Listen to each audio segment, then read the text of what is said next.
ಆತ್ಮೀಯ ಸಹೋದರ ಮತ್ತು ಸಹೋದರಿಯರೇ, ನಿಮ್ಮೆಲ್ಲರಿಗೂ ತಂದೆಯ ದೇವರ ನಾಮದಲ್ಲಿಯೂ ಯೇಸು ಕ್ರಿಸ್ತ ನಾಮದಲ್ಲಿ ವಂದಿಸುತ್ತಾ, ತಂದೆಯ ದೇವರ ಒಂದು ಮಹಾಕೃಪೆ, ಒಂದು ಕರುಣೆಯಿಂದ ಈ ಒಂದು ಸಂಜೆ ವೇಳೆಯಲ್ಲಿ ಅವರ ಮಗನ ಕುರಿತಾದಂತ ಹಲವಾರು ಒಂದು ವಿಚಾರಗಳನ್ನ ನೋಡುವಂತ ಈ ಒಂದು ಸುಂದರವಾದಂತ ಲೈಫ್ ಆಫ್ ಕ್ರೈಸ್ಟ್ ಅನ್ನೋ ಒಂದು ಕೂಟಕ್ಕೆ ಪ್ರೀತಿಯಿಂದ ಸ್ವಾಗತ ಕೋರುವಂತನಾಗಿದ್ದೀನಿ.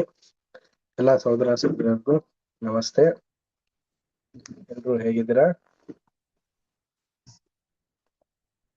ಓಕೆ, ಪ್ರಿಯ ಸಹೋದರ ಮತ್ತು ಸಹೋದರಿಯರೇ, ಈ ಒಂದು ಕೂಟನ ನಾವು ಪ್ರಾರ್ಥನೆ ಪೂರ್ವಕವಾಗಿ ಈ ಒಂದು ಕೂಟ ನಾವು ಆರಂಭ ಮಾಡೋಣ. ನಮ್ಮನ್ನ ಪ್ರಾರ್ಥನೆ ನಡೆಸಬೇಕಾಗಿ ಸಹೋದರಿಯಾದಂತ ಶಾಂತಮ್ಮ ಸಿಸ್ಟರ್ನ ಕೇಳ್ಕೊಳ್ತೀನಿ. ರಾಮನಗರ ಶಾಂತಮ್ಮ ಸಿಸ್ಟರ್, ಒಂದು ಓಪನಿಂಗ್ ಪ್ರೇಯರ್ ಮಾಡ್ತೀರಾ? ಮಾಡ್ತೀನಿ. ಪ್ರಾರ್ಥನೆ ಮಾಡ್ಕೊಳ್ಳೋಣ.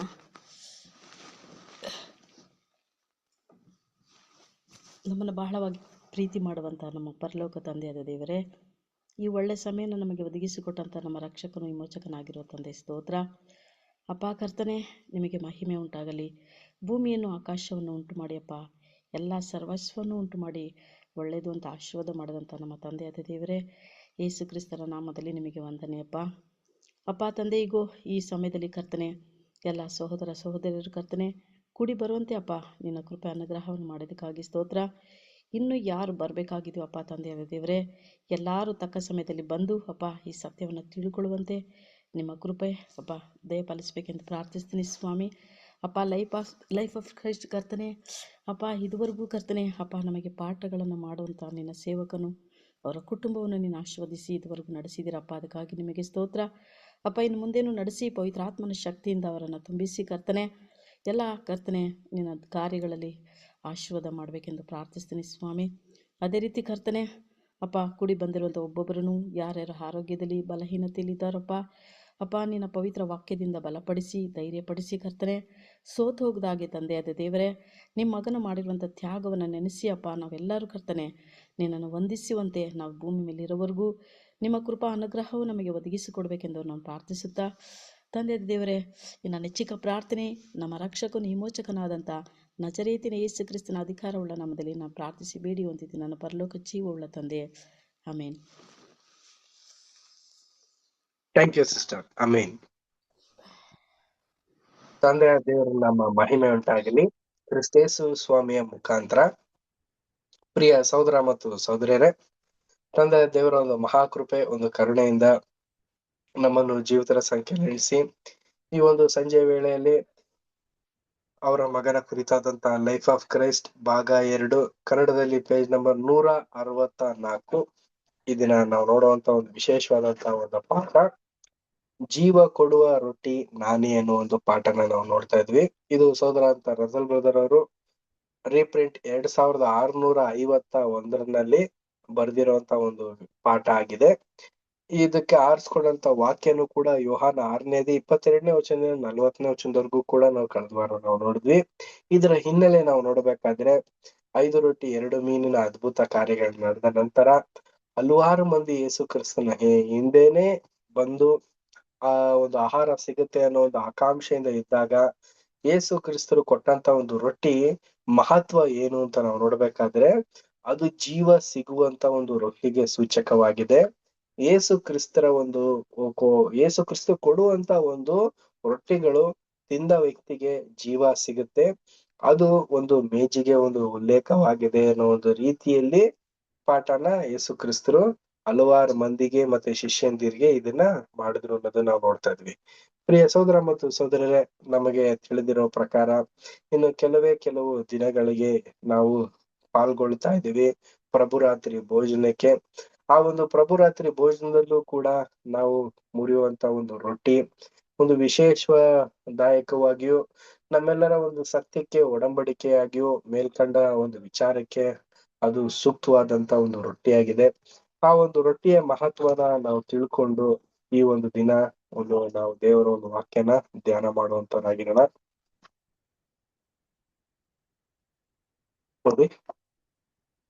ಕರ್ತನನ್ನು ಆಲಿಸಿದವರಲ್ಲಿ ಸಂದೇಹವು ಕಾರ್ಯವೆಸಗುತ್ತಿದ್ದುದು ಅವರ ಹೇಳಿಕೆಗಳಿಂದ ಸ್ಪಷ್ಟವಾಗುತ್ತಿತ್ತು.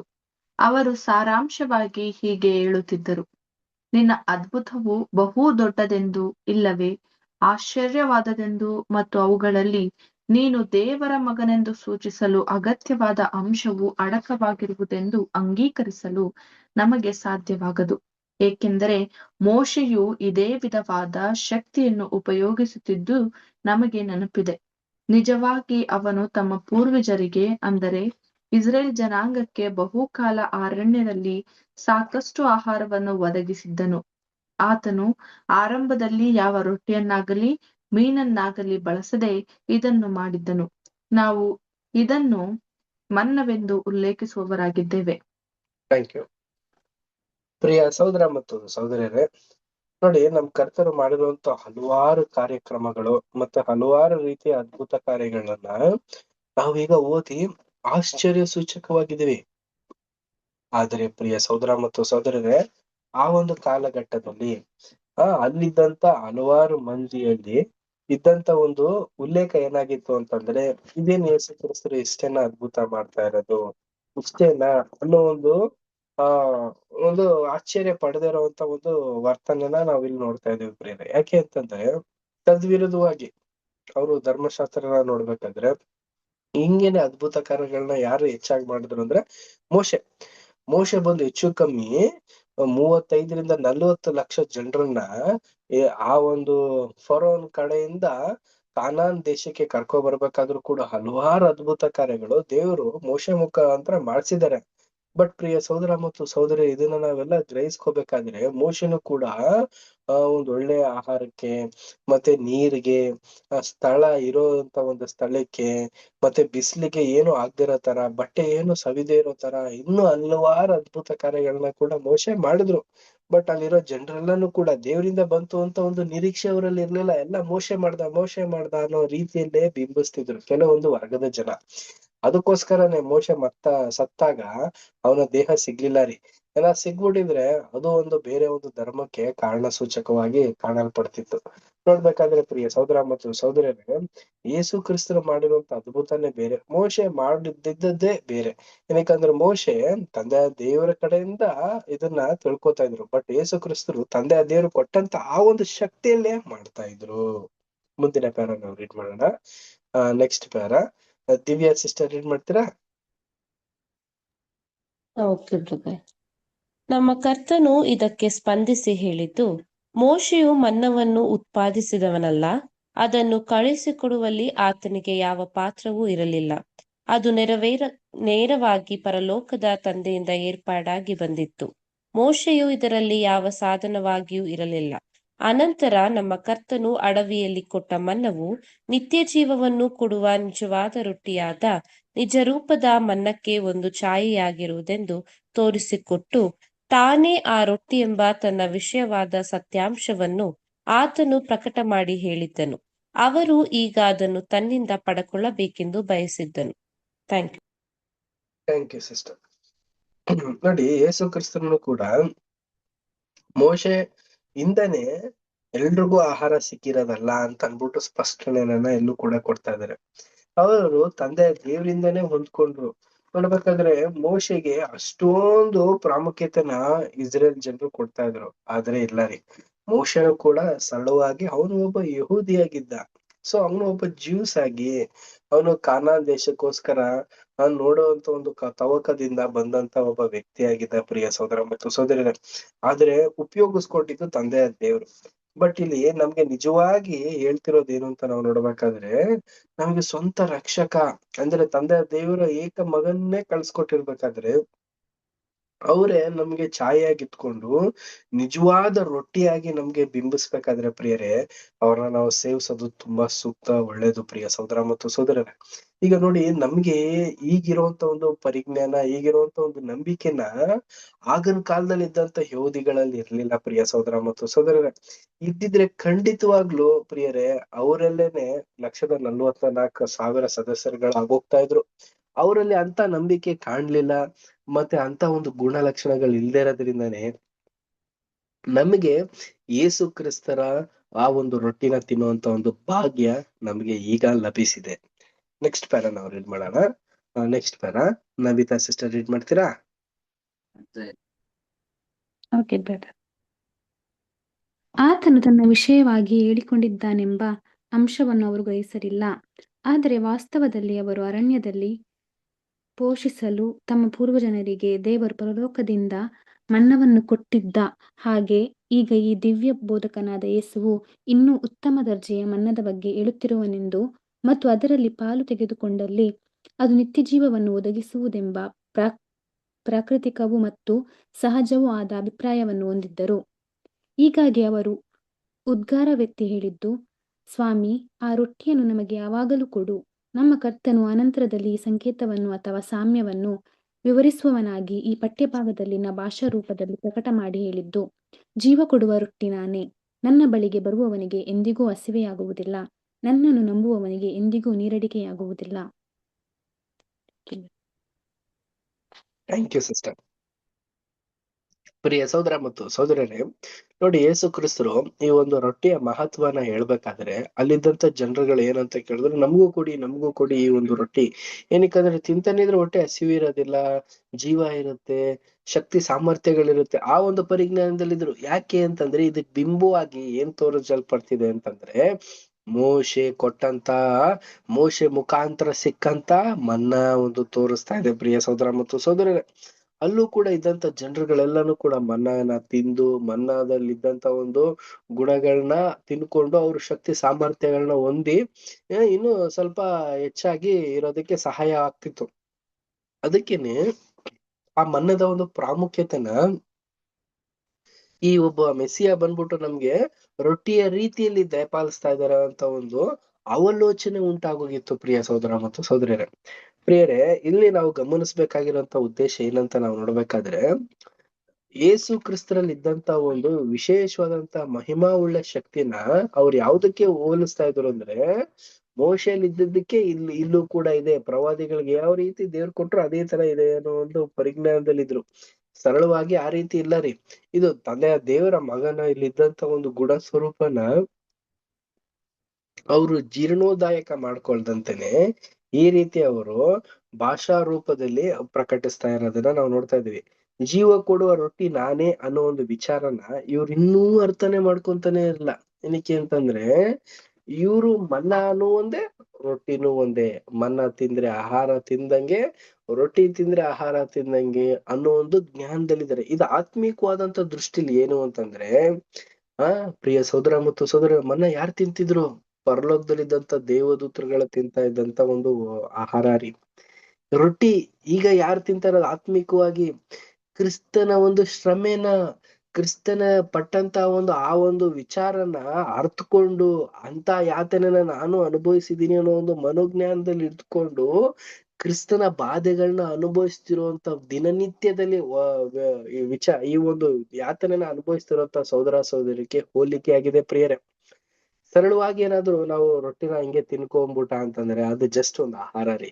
ಆ ಒಂದು ರೊಟ್ಟಿಯ ಮಹತ್ವನ ತಿಳ್ಕೊಂಡು ಪ್ರತಿನಿತ್ಯದಲ್ಲಿ ಇರುವಂತ ಒಂದು ಯಾತನೆನ ಅನುಭವಿಸಿ ಆ ಒಂದು ಧ್ಯಾನದಲ್ಲಿ ನಾವು ತಿನ್ಬೇಕಾದ್ರೆ ಅದರ ಮಹತ್ವನೇ ಬೇರೆ ಆಗಿದೆ. ಪ್ರಿಯರೇ, ಒಂದು ಸಲ ನಾವ್ ಯೋಚನೆ ಮಾಡೋದೇ ಆದ್ರೆ, ಆ ಒಂದು ಮೇಜಿನ ಸಮೀಪದಲ್ಲಿ ನಾವು ನಿಂತ್ಕೊಂಡು ರೊಟ್ಟಿನ ಇಟ್ಟು ನಾವು ಪ್ರಾರ್ಥನೆ ಮಾಡಿ ಸೇವನೆ ಮಾಡ್ಬೇಕಾದ್ರೆ ಖಂಡಿತವಾಗ್ಲೂ ಕ್ರಿಸ್ತನ ಪಟ್ಟಂತ ಯಾತನೆ ನಾವು ಧ್ಯಾನ ಮಾಡ್ಬೇಕು. ಪ್ರಿಯ ಸಹೋದರ ಮತ್ತು ಸಹೋದರ, ಆ ಒಂದು ಕಲ್ವಾರಿ ಶಿಲ್ಬೆಯಲ್ಲಿ ಪಾಪ ರಹಿತವಾಗಿ ಇಡೀ ಲೋಕ ಜನರ ಒಂದು ಪಾಪ ವಿಮೋಚನೆಗಾಗಿ ಯೇಸು ಕ್ರಿಸ್ತರು ಪಟ್ಟಂತ ಆ ಒಂದು ಕಷ್ಟ ಸಂಕಟ ಇದೆಯಲ್ಲ, ಇಡೀ ಲೋಕ ಜನರು ಒಂದು ಕುಗ್ಗಿದ ಮನಸ್ಸಿನಿಂದ, ಪಶ್ಚಾತ್ತಾಪ ಮನಸ್ಸಿನಿಂದ ಅದನ್ನ ಅನುಭವಿಸ್ಬೇಕಾಗಿದೆ. ಪ್ರಿಯ ಸಹೋದರ ಮತ್ತು ಸಹೋದರಿ, ಇದೇ ಮಹತ್ವ, ಇದೇ ಜೀವವುಳ್ಳ ರೊಟ್ಟಿ ನಾನೇ ಅನ್ಬಿಟ್ಟು ಯೇಸು ಕ್ರಿಸ್ತರ ಹೇಳ್ತಾ ಇರೋದು. ಈ ಒಂದು ರೊಟ್ಟಿ, ಈ ಒಂದು ವಾಕ್ಯನ ಸೇವನೆ ಮಾಡಿರುವಂತ ಪ್ರತಿಯೊಬ್ಬ ಸಹೋದರ ಸಹೋದರಿಯರು, ನಿಜವಾದಂತ ಕ್ರೈಸ್ತರುಗಳು ಆ ಒಂದು ಚಿಕ್ಕ ಹಿಂಡಿನಲ್ಲಿ ಇದ್ಕೊಂಡು ಆ ಒಂದು ಮೇಜಿಗೆ ವ್ಯಾಲ್ಯೂನ ಕೊಡೋದಕ್ಕೆ ಸಾಧ್ಯ ಆಗುತ್ತೆ ರೀ. ನೆಕ್ಸ್ಟ್ ಬರೋಣ, ನಾವು ರೀಡ್ ಮಾಡೋಣ. ನನ್ನ ಬಳಿಗೆ ಬರುವವನಿಗೆ ಎಂಬ ಮಾತಿನಲ್ಲಿ ತನ್ನ ಕೇಳುಗರು ಮಾಡಿದಂತೆ ಕೆರೆಯನ್ನು ದಾಟಿ ಆತನ ಬಳಿಗೆ ಬರುವುದೆಂಬುದು ನಮ್ಮ ಕರ್ತನ ಅರ್ಥವಲ್ಲವೆಂಬುದು ಸ್ಪಷ್ಟವಾಗಿತ್ತು. ಆದುದರಿಂದ ನನ್ನ ಬಳಿಗೆ ಬರುವುದು ಎಂಬ ಹೇಳಿಕೆಯನ್ನು ನೀತಿಗಾಗಿ ಹಸಿದು ಬಾಯಾರಿದವರಿಗೂ ನಿತ್ಯ ಜೀವದ ಬಯಕೆ ಉಳ್ಳವರಾಗಿಯೂ ಮತ್ತು ಹೀಗಾಗಿ ಜೀವವನ್ನು ಹೊಂದಲು ಜೀವ ಕೊಡುವ ರೊಟ್ಟಿಯನ್ನು ಪಡಕೊಳ್ಳಲು ಕರ್ತನ ಬಳಿಗೆ ಬರುವುದು ಎಂದು ಗ್ರಹಿಸಿಕೊಳ್ಳಬೇಕು. ಯೇಸುವಿನ ಬಳಿಗೆ ಹೀಗೆ ಈ ಸೂಕ್ತ ಮನೋಭಾವದ ಹೃದಯದಿಂದ ಬರುವವರೆಲ್ಲರೂ ನಿಜವಾಗಿಯೂ ತೃಪ್ತವಾದ ಪಾಲನ್ನು ಕಂಡುಕೊಳ್ಳುವರು. ಇದೇ ರೀತಿಯಲ್ಲಿ ನನ್ನನ್ನು ನಂಬುವವನಿಗೆ ಎಂದಿಗೂ ನೀರಡಿಕೆಯಾಗದು ಎಂಬ ಈ ಹೇಳಿಕೆಯನ್ನು ಇಂಥ ಒಬ್ಬ ವ್ಯಕ್ತಿಯು ಜೀವಿಸಿದಾನೆಂದು ಕೇವಲ ನಂಬುವವರಿಗಿಂತಲೂ ಹೆಚ್ಚಿನದು ಇಲ್ಲಿ ಅರ್ಥೈಸುವುದೆಂದು ಗ್ರಹಿಸಿಕೊಳ್ಳಬೇಕು. ಯಾಕೆಂದರೆ ದೆವ್ವಗಳು ಕೂಡ ಹಾಗೇ ನಂಬಿ ನಡುಗುತ್ತವೆ. ಆದುದರಿಂದ ಹೃದಯದಲ್ಲಿ ನಂಬುವುದರ ಮೂಲಕ ನೀತಿಯು ದೊರೆಯುತ್ತದೆ. ನೀತಿಯನ್ನು ಅಪೇಕ್ಷಿಸುವವರಾಗುವಂತೆ ಹೃದಯದಲ್ಲಿ ಮಾನಸಾಂತರವಾಗುವುದು ಎಂದು ಬರೆದಿರುವ ಪ್ರಕಾರ ನಂಬುವುದು ಎಂದರೆ ಕೇವಲ ಬುದ್ಧಿಪೂರ್ವಕವಾಗಿ ಮಾತ್ರವಲ್ಲದೆ ಹೃದಯಪೂರ್ವಕವಾಗಿಯೂ ಕರ್ತನನ್ನು ಅಂಗೀಕರಿಸುವುದನ್ನು ಎಂಬುದಾಗಿ ಗ್ರಹಿಸಿಕೊಳ್ಳಬೇಕು. ಯಾವಾತನು ಹೀಗೆ ಕರ್ತನನ್ನು ಹೃದಯಪೂರ್ವಕವಾಗಿ ನಂಬಿದವನಾಗಿ ಮತ್ತು ದೇವರ ವಾಕ್ಯದಲ್ಲಿನ ಅಮೂಲ್ಯವೂ ಉತ್ಕೃಷ್ಟವೂ ಆದ ವಾಗ್ದಾನಗಳನ್ನು ನೆರವೇರಿಸಲಿರುವ ದೇವಕುಮಾರನು ಈತನೆಂಬುದನ್ನು ಗ್ರಹಿಸಿಕೊಳ್ಳುವನೋ ಅವನು ಎಂಥ ಪುನಶ್ಚೇತನವನ್ನು, ಅಂದರೆ ಎಂಥ ಒಂದು ಬಾಯಾರಿಕೆಯನ್ನು ದಣಿಸಿಕೊಳ್ಳುವನೆಂದರೆ, ಎಂಥ ಸಂತೃಪ್ತಿಯನ್ನು ಹೊಂದುವನೆಂದರೆ, ಈ ನಂಬಿಕೆಯನ್ನು ಕಾಪಾಡಿಕೊಂಡಿರುವವರೆಗೂ ಇದು ಎಂದಿಗೂ ತೀರಿ ಹೋಗುವುದಿಲ್ಲ. ರೋಮ 10:10. ಇಂಥವರು ಕ್ರಿಸ್ತನಲ್ಲಿರುವ ದೈವಿಕ ಏರ್ಪಾಡುಗಳು ಎಷ್ಟು ಹೇರಳವಾಗಿರುವುದನ್ನು ಕಂಡುಕೊಳ್ಳುವರೆಂದರೆ, ಇದಕ್ಕಿಂತಲೂ ಹೆಚ್ಚಿನದ್ಯಾವುದನ್ನೂ ಬೇಡಿಕೊಳ್ಳಲು ಸಾಧ್ಯವಾಗದೆ ಅವರು ಉದ್ಗಾರವೆತ್ತಿ ಹೇಳುವುದು, ಬೇರೆ ಯಾವುದೂ ಮಾಡಲಾಗದಂತ ರೀತಿಯಲ್ಲಿ ಇದು ನನ್ನ ಹಂಬಲಿಕೆಗಳನ್ನೆಲ್ಲ ತೃಪ್ತಿಗೊಳಿಸಿರುವುದು ಎಂಬುದೇ. ಥ್ಯಾಂಕ್ ಯು ಪ್ರಿಯ ಸಹೋದರ ಮತ್ತು ಥ್ಯಾಂಕ್ ಯು ಸರ್. ಪ್ರೀತಿಯ ಸಹೋದರ ಮತ್ತು ಸಹೋದರಿಯರೇ, ನನ್ನ ಬಳಿಗೆ ಬರುವವನಿಗೆ ಅಂತ ಹೇಳ್ಬೇಕಾದ್ರೆ ಪ್ರಿಯರೇ, ಅಲ್ಲಿದ್ದಂತ ಒಂದು ಶಿಷ್ಯಂದಿರ ಒಂದು ಮೈಂಡ್ ಸೆಟ್ ಮತ್ತೆ ಜನರ ಒಂದು ಮೈಂಡ್ ಸೆಟ್ ಏನಂದ್ರೆ, ಎಲ್ಲಾ ಬಿಟ್ಬಿಡೋದು, ಯೇಸು ಕ್ರಿಸ್ತರಿಂದನೇ ಫಾಲೋ ಮಾಡ್ಬಿಡೋದು, ಯೇಸು ಕ್ರಿಸ್ತರು ಎಲ್ಲಾ ತರ ಸೌಕರ್ಯಗಳನ್ನ ಮಾಡ್ತಾರೆ, ಅವ್ರ ಜೊತೆ ಇದ್ರೆ ಅಂದ್ರೆ ನಮ್ಗೆ 3 ಟೈಮ್ ಊಟ ಸಿಗುತ್ತೆ, ಎಲ್ಲಾ ರೀತಿನೂ ಇರುತ್ತೆ ಅಂತ ಅನ್ನೋ ಒಂದು ಮನೋಭಾವದಲ್ಲಿ ಇದ್ದಂತವ್ರಿಗೆ ಅಲ್ಲ ರೀ, ಅದಲ್ಲ. ನನ್ ಹಿಂದೆ ಬರೋದು ಅಂತಂದ್ರೆ ಏನ್ ಅರ್ಥ ಅಂತಂದ್ರೆ, ನನ್ ಬಳಿಗೆ ಬರುವಂತ ವ್ಯಕ್ತಿಗೆ ನೀತಿ ಬಗ್ಗೆ ಬಾಯಾರಿಕೆ ಇರ್ಬೇಕು, ಹಸಿದವನಾಗಿರ್ಬೇಕು. ಈಗ ಹೊಟ್ಟೆ ಹಸ್ದಾಗ ಯಾವ ರೀತಿ ನಮ್ಗೆ ಅನುಭವ ಆಗುತ್ತೆ ಪ್ರಿಯ ಸಹೋದರ ಮತ್ತು ಸಹೋದರ, ಆತರ ನೀತಿ ಸತ್ಯ ಬೇಕು, ನನ್ಗೆ ನಿತ್ಯ ಜೀವದ ಬಗ್ಗೆ ಬಯಕೆ ಇದೆ ಅನ್ನೋ ಒಂದು ಮಹತ್ವನ ತಿಳಿದಿರುವಂತವನು ಜೀವ ಕೊಡುವ ರೊಟ್ಟಿ ಅಂತಂದ್ರೆ ಏನು ಅಂತಂದ್ರೆ, ಸತ್ಯದ ಮೇಲೆ ಇರುವಂತ ಒಂದು ಒಲವು, ಕ್ರಿಸ್ತನ ಮೇಲೆ ಇಟ್ಟಂತ ಒಂದು ನಂಬಿಕೆ, ಯೇಸು ಕ್ರಿಸ್ತರು ಸೂಕ್ತವಾಗಿ ಅವರ ಹೃದಯ ಪೂರ್ವಕವಾಗಿ ಹೇಳಿರುವಂತ ಒಂದು ಮಾತುಗಳ ಮೇಲೆ ಅವಲಂಬಿಸಿ ಅದ್ರ ಮೇಲೆ ಒಂದು ಗಮನ ಇಟ್ಟಿರುವಂತ ವ್ಯಕ್ತಿಗಳಿಗೆ ಇರುವಂತ ಒಂದು ಹಂಬಲನ ಹೇಳ್ತಾ ಇರೋದು ಪ್ರಿಯ ಸಹೋದರ ಮತ್ತು ಸಹೋದರ. ಅಂತ ಆಸಕ್ತಿ, ಅಂತ ಒಂದು ಗುಣ ಇರೋರು ಮಾತ್ರ ನನ್ ಬಳಿಗೆ ಬನ್ನಿ ಅನ್ಬಿಟ್ಟು ಹೇಳ್ತಾ ಇರೋದು ಪ್ರಿಯರೇ. ನೋಡ್ಬೇಕಾದ್ರೆ ನಾವು ಕೂಡ ಬೇಸಿಕ್ ಕ್ಲಾಸಸ್ ಎಲ್ಲ ನಿಮ್ಗೆಲ್ಲ ಹೇಳಿರುವಂತ ಒಂದು ಸಾಧ್ಯತೆ, ಕಾಲ್ ಅಂಡ್ ಚೂಸ್ ಅಂಡ್ ಫೇತ್ಫುಲ್ನೆಸ್ ಅಂದ್ರೆ ಕರೆಯಲ್ಪಟ್ಟವ್ರು, ಆರಿಸಲ್ಪಟ್ಟವ್ರು, ನಂಬಿಗಸ್ತರು. ಪ್ರಿಯರೇ, ಕರೆಯಲ್ಪಟ್ಟವ್ರು ಹಲವಾರು ಇರ್ಬೋದು, ಆರಿಸಲ್ಪಟ್ಟವ್ರು ಸ್ವಲ್ಪ ಜನ ಇರ್ಬೋದು, ನಂಬಿಕೆ ಗಸ್ತರಿದಾರಲ್ಲ ಅವರೇ ಕೆಲವರಾಗಿದ್ದಾರೆ ಪ್ರಿಯರೇ. ಅಂತ ವ್ಯಕ್ತಿಗಳು ಎಂತ ಒಂದು ಗುಣನ ಇಟ್ಟಿರ್ತಾರೆ ಅಂತ ನಾವು ನೋಡ್ಬೇಕಾದ್ರೆ, ಒಬ್ಬ ವ್ಯಕ್ತಿ ಅವನಲ್ಲಿ ಇರುವಂತ ಒಂದು ನಂಬಿಕೆಯಿಂದಲೇ ಏನಾಗ್ತಾನೆ ಅಂತಂದ್ರೆ ದೃಢ ನಿಶ್ಚಲ್ಪನ ಹೊಂದುವಂತವನಾಗಿದ್ದಾರೆ. ಅಂದ್ರೆ ಯಾವ ತರ ಅಂದ್ರೆ, ನಂಬಿಕೆ, ಕ್ರಿಸ್ತನ್ ನಮ್ ಸಂಗಡ ಇದ್ದಾರೆ, ಯೇಸು ಕ್ರಿಸ್ತರು ತಂದೆಯ ದೇವರು, ಉನ್ನತವಾದಂತ ತಂದೆಯ ದೇವರು ನಮ್ ಸಂಗಡ ಇದ್ದಾರೆ, ಯೇಸು ಕ್ರಿಸ್ತರು ನಮ್ಮ ಜೊತೆಗಾರರಾಗಿದ್ದಾರೆ ಅನ್ನೋ ಒಂದು ಮನೋಭಾವದಿಂದ ಇರ್ತಾನೆ ಪ್ರಿಯರೇ. ನೋಡಿ, ಇದೇ ಒಂದು ಸಂಗತಿ ಎಲ್ ನಡೀತು ಅಂದ್ರೆ ದೇವಗಳು ಕೂಡ ನೋಡಿ ನಡಗ್ಬಿಡ್ತು, ಅಯ್ಯೋ ದೇವಕುಮಾರನು ತಂದೆ ದೇವ್ರ ಮಗರು ಇಲ್ಲಿದಾರಲ್ಲಪ್ಪ ಅಂತ ಅನ್ಬಿಟ್ಟು ನಡಗ್ಬಿಟ್ರು ಪ್ರಿಯ ಸಹೋದರ ಮತ್ತು ಸಹೋದರಿಯರೇ. ಹಂಗಿರ್ಬೇಕಾದ್ರೆ ನಾವು ಯಾರನ್ನ ನಂಬಿದೀವಿ, ನಮ್ ಸ್ವಂತ ರಕ್ಷಕ ಅಂತ ಅಂಗೀಕಾರ ಮಾಡಿದೀವಿ, ನಾವು ಪೂರ್ಣ ಹೃದಯದಿಂದ ಮನಪೂರ್ವಕವಾಗಿ ಮಾಡುವಂತ ಒಂದು ಸ್ತುತಿ ಘನ ಆರಾಧನೆ ಯಾರಿಗ್ ಸಲ್ತಾ ಇದೆ ಅಂತ ನಾವು ನೋಡ್ಬೇಕ, ತಂದೆ ದೇವ್ರಿಗೆ.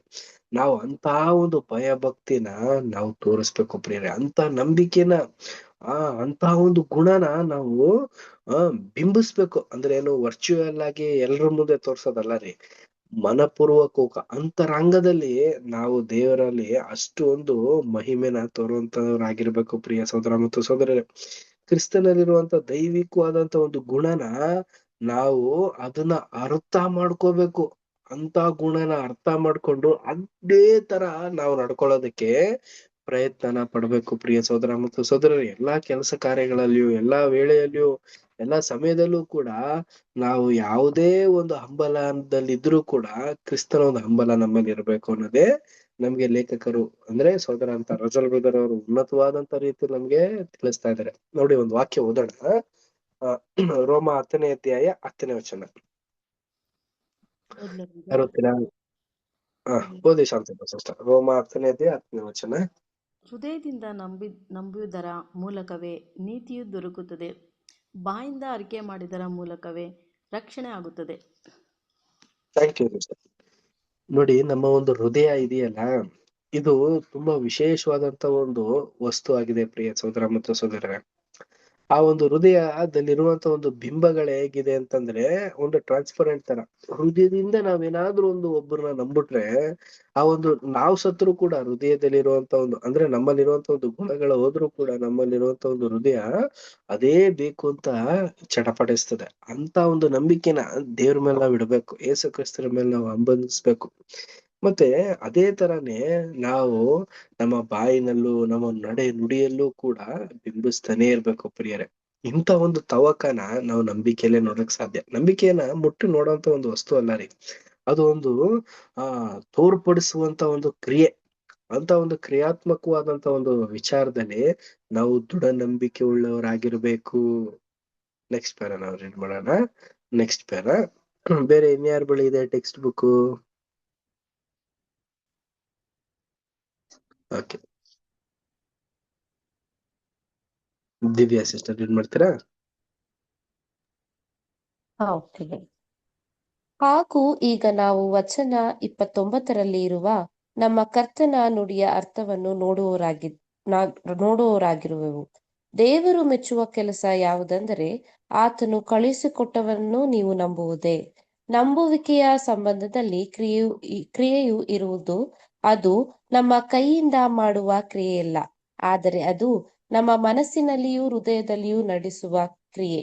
ಇದರ ಹಾಗೆ ನಮ್ಮ ಕೈಯಿಂದ ನಡೆಸಿದ ಯಾವ ಕೆಲಸವೂ ದೇವರಿಗೆ ಮೆಚ್ಚುಗೆಯಾಗಲಾರದು. ನಿಜವಾಗಿಯೂ ನಾವು ನಮ್ಮಲ್ಲಿರುವ ಪರಿಪೂರ್ಣತೆಯಿಂದ ಬಿದ್ದು ಹೋದ ಮತ್ತು ಅಪರಿಪೂರ್ಣ ಸ್ಥಿತಿಯನ್ನು ಅರಿತವರಾಗಿ ನಮಗೆ ಯಾವುದನ್ನು ಪರಿಪೂರ್ಣವಾದ ರೀತಿಯಲ್ಲಿ ಮಾಡಲು ಅಸಾಧ್ಯವೆಂಬುದನ್ನು ಗ್ರಹಿಸಿಕೊಂಡಾಗ ಮತ್ತು ದೇವರು ಪರಿಪೂರ್ಣನೆಂಬುದನ್ನು ಆತನ ಕಾರ್ಯಗಳೆಲ್ಲವೂ ಪರಿಪೂರ್ಣತೆಯುಳ್ಳವುಗಳೆಂಬುದನ್ನು ಮತ್ತು ಹೀಗಾಗಿ ಆತನು ಅಪರಿಪೂರ್ಣತೆಯ ವಿಷಯವಾಗಿಯೂ ಅಥವಾ ಯಾವ ಮಟ್ಟದ ಪಾಪಗಳ ವಿಷಯವಾಗಿಯೂ ಸಹಾನುಭೂತಿಯುಳ್ಳವನಲ್ಲವೆಂಬುದನ್ನು ನೆನಪು ಮಾಡಿಕೊಂಡಾಗಲೇ ನಮಗೆ ನಂಬಿಕೆಯನ್ನು ಬಿಟ್ಟರೆ ಬೇರೆ ಯಾವ ಉತ್ಕೃಷ್ಟವಾದ ಕಾರ್ಯವೂ ದೇವರಿಗೆ ಮೆಚ್ಚುಗೆಯಾಗಲಾರದೆಂಬುದನ್ನು ನಾವು ಸುಲಭವಾಗಿ ಕಾಣಲು ಸಾಧ್ಯ. Thank you brother. Thank you sister. ಪ್ರೀತಿಯ ಸಹೋದರ ಮತ್ತು ಸಹೋದರಿಯರು, ನೋಡಿ, ಯೋಹಾನ 6ನೇ ಅಧ್ಯಾಯ 29ನೇ ವಚನದಲ್ಲಿ ನಮಗ್ ತಿಳಿಸಿರುವಂತ ಒಂದು ಮಾಹಿತಿ ಏನಂದ್ರೆ ದೇವರನ್ನು ಮೆಚ್ಚುವ ಕೆಲಸ ಯಾವುದೆಂದ್ರೆ ಏನ್ ಗೊತ್ತಾ? ತಂದೆ ದೇವ್ರ ನೀವೆಲ್ಲ ಮೆಚ್ಚಿಸ್ಬೇಕಪ್ಪ. ನಾವೆಲ್ರು ಕಷ್ಟಪಟ್ಟು ತಂದೆ ದೇವ್ರನ್ನ ಮೆಚ್ಚಿಸ್ಬೇಕು ಅಂದ್ರೆ ಏನ್ ಗೊತ್ತಾ? ನಾವು ಕಳ್ಸಿಕೊಟ್ಟವ್ರು ಯಾರು? ಯೇಸು ಕ್ರಿಸ್ತನ್ ನಂಬಿದ್ರೆ ಸಾಕು ಪ್ರಿಯ ಸಹೋದರ ಮತ್ತು ಸಹೋದರಿಯರೇ, ತಂದೆ ದೇವ್ರನ್ನ ನಾವು ಮೆಚ್ಚಿಸ್ಬಿಡ್ತೀವಿ. ಅದು ಎಂತ ನಂಬಿಕೆ ಇರ್ಬೇಕು ಅಂತಂದ್ರೆ ಒಂದ್ ಒಳ್ಳೆ ಬಾಂಡಿಂಗ್, ಭಯಂಕರ ವಿಶೇಷವಾದಂತ ಒಂದು ಬಾಂಡಿಂಗ್ ಇರ್ಬೇಕು ಪ್ರಿಯ ಸಹೋದರ ಮತ್ತು ಸಹೋದರರೇ. ಈಗ ತಾಯಿ ಮಕ್ಕಳಲ್ಲಿರುವಂತ ಒಂದು ಬಾಂಡಿಂಗ್ ನಾವು ನೋಡ್ತೀವಲ್ಲ, ಅದಕ್ಕಿಂತ ಮಿಗಿಲಾದಂತ ಒಂದು ಬಾಂಡಿಂಗು ಕ್ರಿಯಾತ್ಮಕವಾಗಿ ಮನಸ್ಸಿನಲ್ಲಿ ಹೃದಯದಲ್ಲಿ ಅದು ಕ್ರಿಯೆಗಳ ಮುಖಾಂತರ ತೋರ್ಸೋ ತರ ಇರ್ಬೇಕಂತೆ ಪ್ರಿಯ ಸಹೋದರ ಮತ್ತು ಸಹೋದರ. ಇಂಥ ಗುಣ ನಮ್ಮಲ್ಲಿ ಇರ್ಬೇಕು. ಇದನ್ನ ವೃದ್ಧಿಪಡಿಸ್ಕೊಳ್ಳಿ ಅಂತ ಹೇಳ್ತಾ ಇರೋದು ಪ್ರಿಯರೇ. ನಾವೀಗ ಇರೋದ್ರಿಂದ ಫ್ಯಾಮಿಲೀಸ್ ಅಂತೆ, ವಸ್ತುಗಳಂತೆ, ನಾವು ಉಪಯೋಗಿಸುವಂತ ಒಂದು ಕೆಲಸ ಕಾರ್ಯಗಳಂತೆ, ಇದ್ರ ಮೇಲೆ ನಾವು ಪ್ರೀತಿ ಮಾಡೋದಲ್ಲ, ಕ್ರಿಸ್ತನ ಮೇಲೆ ನಾವು ಪ್ರೀತಿ ಮಾಡುವಂತ ಒಂದು ಮನೋಭಾವ ನಮ್ಮಲ್ಲಿ ಇತ್ತು ಅಂತಂದ್ರೆ ತಂದೆಯ ದೇವರನ್ನ ನಾವು ಮೆಚ್ಚಿಸುವಂತಕ್ಕೆ ಸಾಧ್ಯ ಆಗ್ತೀವಿ. ನೋಡಿ, ನಾವೆಲ್ಲ ಅಪರಿಪೂರ್ಣರು. ನಾವ್ ಯಾರು ಪರಿಪೂರ್ಣರಲ್ಲ. ಆದಮ್ಮ ತಪ್ಪು ಮಾಡಿ ಅಪರಿಪೂರ್ಣ ಆದ. ಅದೇ ಪ್ರಕಾರ ನಾವು ಕೂಡ ಹುಟ್ಟಿದಾಗ್ಲಿಂದನೂ ಕೂಡ ಒಂದು ದಂಡನೆ ಇದೆ. ಮತ್ತೆ ನಮ್ಮಲ್ಲೂ ಕೂಡ ಒಂದು ಮೇಲು ಕೀಳು ಅಂದ್ರೆ ಯಾವ ತರ ಅಂತಂದ್ರೆ ಪಾಪಕ್ ಬೀಳೋದು, ಪಾಪದಿಂದ ಎದ್ದೇಳೋದು, ಪಾಪಕ್ಕಾಗಿ ಓಡಾಡೋದು, ಈ ಒಂದು ಅಪರಿಪೂರ್ಣದಿಂದ ಇರುವಂತ ನಮಗೆ ಇಂತ ಒಂದು ಲೋಕದಲ್ಲಿ ಜೀವಿಸೋದ್ರಿಂದ ನಮಗೆ ದೇವರ ಸ್ವರೂಪನ ನಾವು ಹೊಂದ್ಕೋಬೇಕು ಅಂತಂದ್ರೆ ಮಗನು ಯಾವ ರೀತಿ ನಡೆದ್ರೋ ಆ ರೀತಿ ನಾವು ನಡೆಯೋದಿಕ್ಕೆ ಇಚ್ಛಿಸ್ಬೇಕಂತೆ ಪ್ರಿಯ ಸಹೋದರ ಮತ್ತು ಸಹೋದರರೇ. ಯಾವ ಮಟ್ಟಿಗೆ ನಮ್ಮಲ್ಲಿ ಪಾಪನ ನಾವು ತ್ಯಜಿಸ್ಬೇಕು ಅಂತಂದ್ರೆ ಒಂದು ಭಯಂಕರವಾದಂತ ರೀತಿಯಲ್ಲಿ ನಾವು ಅದನ್ನ ಹೇಟ್ ಮಾಡುವಂತರ ಅಂತ ಒಂದು ಗುಣನ ನಾವು ಹಿಡ್ಕೊಂಡ್ವಿ ಅಂತಂದ್ರೆ ದೇವ್ರನ್ನ ಮೆಚ್ಚೋದಕ್ಕೆ ಸಾಧ್ಯ ಆಗತ್ತೆ. ಇದೇ ಸುಲಭವಾದಂತ ಒಂದು ದಾರಿ ಏನ್ಬಿಟ್ಟು ನಮ್ಗೆ ಸಹೋದರ ತಿಳಿಸ್ತಾ ಇದ್ದಾರೆ. ನೆಕ್ಸ್ಟ್ ಪ್ಯಾರ ನವಿತಾ ಸಿಸ್ಟರ್ ಏನ್ ಮಾಡ್ತೀರಾ?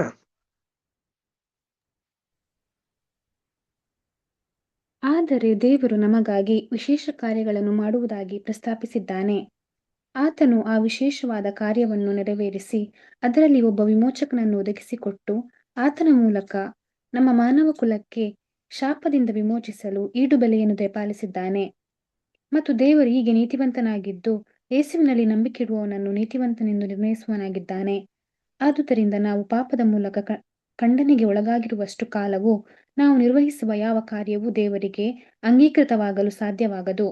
ಆದರೂ ತಾನು ಸ್ವತಃ ಮಾಡಿದ ಏರ್ಪಾಡಿನ ಮೂಲಕವಾಗಿ ಕ್ರಿಸ್ತನಲ್ಲಿನ ನಮ್ಮ ನಂಬಿಕೆಯನ್ನು ಅಂಗೀಕರಿಸಿಕೊಂಡು ಈ ನಂಬಿಕೆಯ ಮೂಲಕ ನಮ್ಮನ್ನು ನೀತಿವಂತರೆಂದು ನಿರ್ಣಯಿಸುವನು. ಆದುದರಿಂದ ಇದು ನಾವು ನಿರ್ವಹಿಸಲು ಸಾಧ್ಯವಾದ ಮೊದಲನೆಯ ಕಾರ್ಯ ಮತ್ತು ಇದಕ್ಕಾಗಿಯೇ ದೇವರು ನಮ್ಮನ್ನು ಕರೆದಿರುವುದು.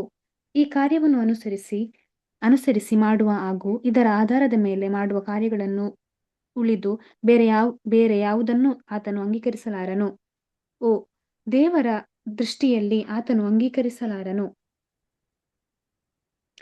ದೇವರ ದೃಷ್ಟಿಯಲ್ಲಿ ನಂಬಿಕೆಗೆ ಇರುವ ಮಹತ್ವವನ್ನು ನಾವು ಗ್ರಹಿಸಿಕೊಳ್ಳಬಲ್ಲವರಾದಲ್ಲಿ ಎಷ್ಟೋ ಒಳ್ಳೆಯದು. ನಂಬಿಕೆ ಇಲ್ಲದೆ ದೇವರನ್ನು ಮೆಚ್ಚಿಸಲು ಅಸಾಧ್ಯ. ನಾವು ನಂಬಿಕೆಯನ್ನು ಅಧಿಕವಾಗಿ ಬಳಸಿದಷ್ಟು ನಾವು ದೇವರನ್ನು ಹೆಚ್ಚಾಗಿ ಮೆಚ್ಚಿಸುವವರಾಗುತ್ತೇವೆ. ವಿಚಾರ ಮಾಡದೆ ನಂಬುವುದಾಗಲಿ, ದೇವರು ಹೇಳದೇ ಇರುವ ಯಾವುದೇ ವಿಷಯದ ಬಗ್ಗೆ ನಂಬಿಕೆ ಇಡುವುದಾಗಲಿ, ನಮ್ಮ ಸ್ವಂತ ಕಲ್ಪನೆಯ ಅನುಸಾರವಾಗಿ ಅಥವಾ ಇತರರ ಅನುಸಾರವಾಗಿ ನಂಬುವುದಾಗಲಿ ಮಾಡದೆ ದೇವರು ಹೇಳಿರುವುದರ ಮೇಲೆ ನಂಬಿಕೆ ಇಟ್ಟು ಅದರಲ್ಲಿ ಸ್ಥಿರವಾದ ವಿಶ್ವಾಸದಿಂದ ಭರವಸೆಯುಳ್ಳವರಾಗಿರುವುದೇ ದೇವರಿಗೆ ಅಂಗೀಕಾರವಾಗುವುದು. ಮತ್ತು ನಂಬಿಕೆಯನ್ನು ಹೀಗೆ ಬೆಳೆಸುವವರೆಲ್ಲರಿಗೂ ನೀತಿವಂತರೆಂಬ ನಿರ್ಣಯ ಹೊಂದಲು ಇದೇ ಆಧಾರ ಅಥವಾ ಆಸ್ತಿವಾರವಾಗಿರುವುದು. ನಾವು ನಂಬಿಕೆಯಿಂದ ನೀತಿವಂತರಾದ ಕಾರಣ ನಮ್ಮ ಕರ್ತನಾದ ಯೇಸು ಕ್ರಿಸ್ತನ ಮೂಲಕ ದೇವರೊಂದಿಗೆ ಉಂಟಾದ ಸಮಾಧಾನದಲ್ಲಿ ಇರೋಣ. ರೋಮಪುರದವರಿಗೆ 5ನೇ ಅಧ್ಯಾಯ 1ನೇ ವಚನ.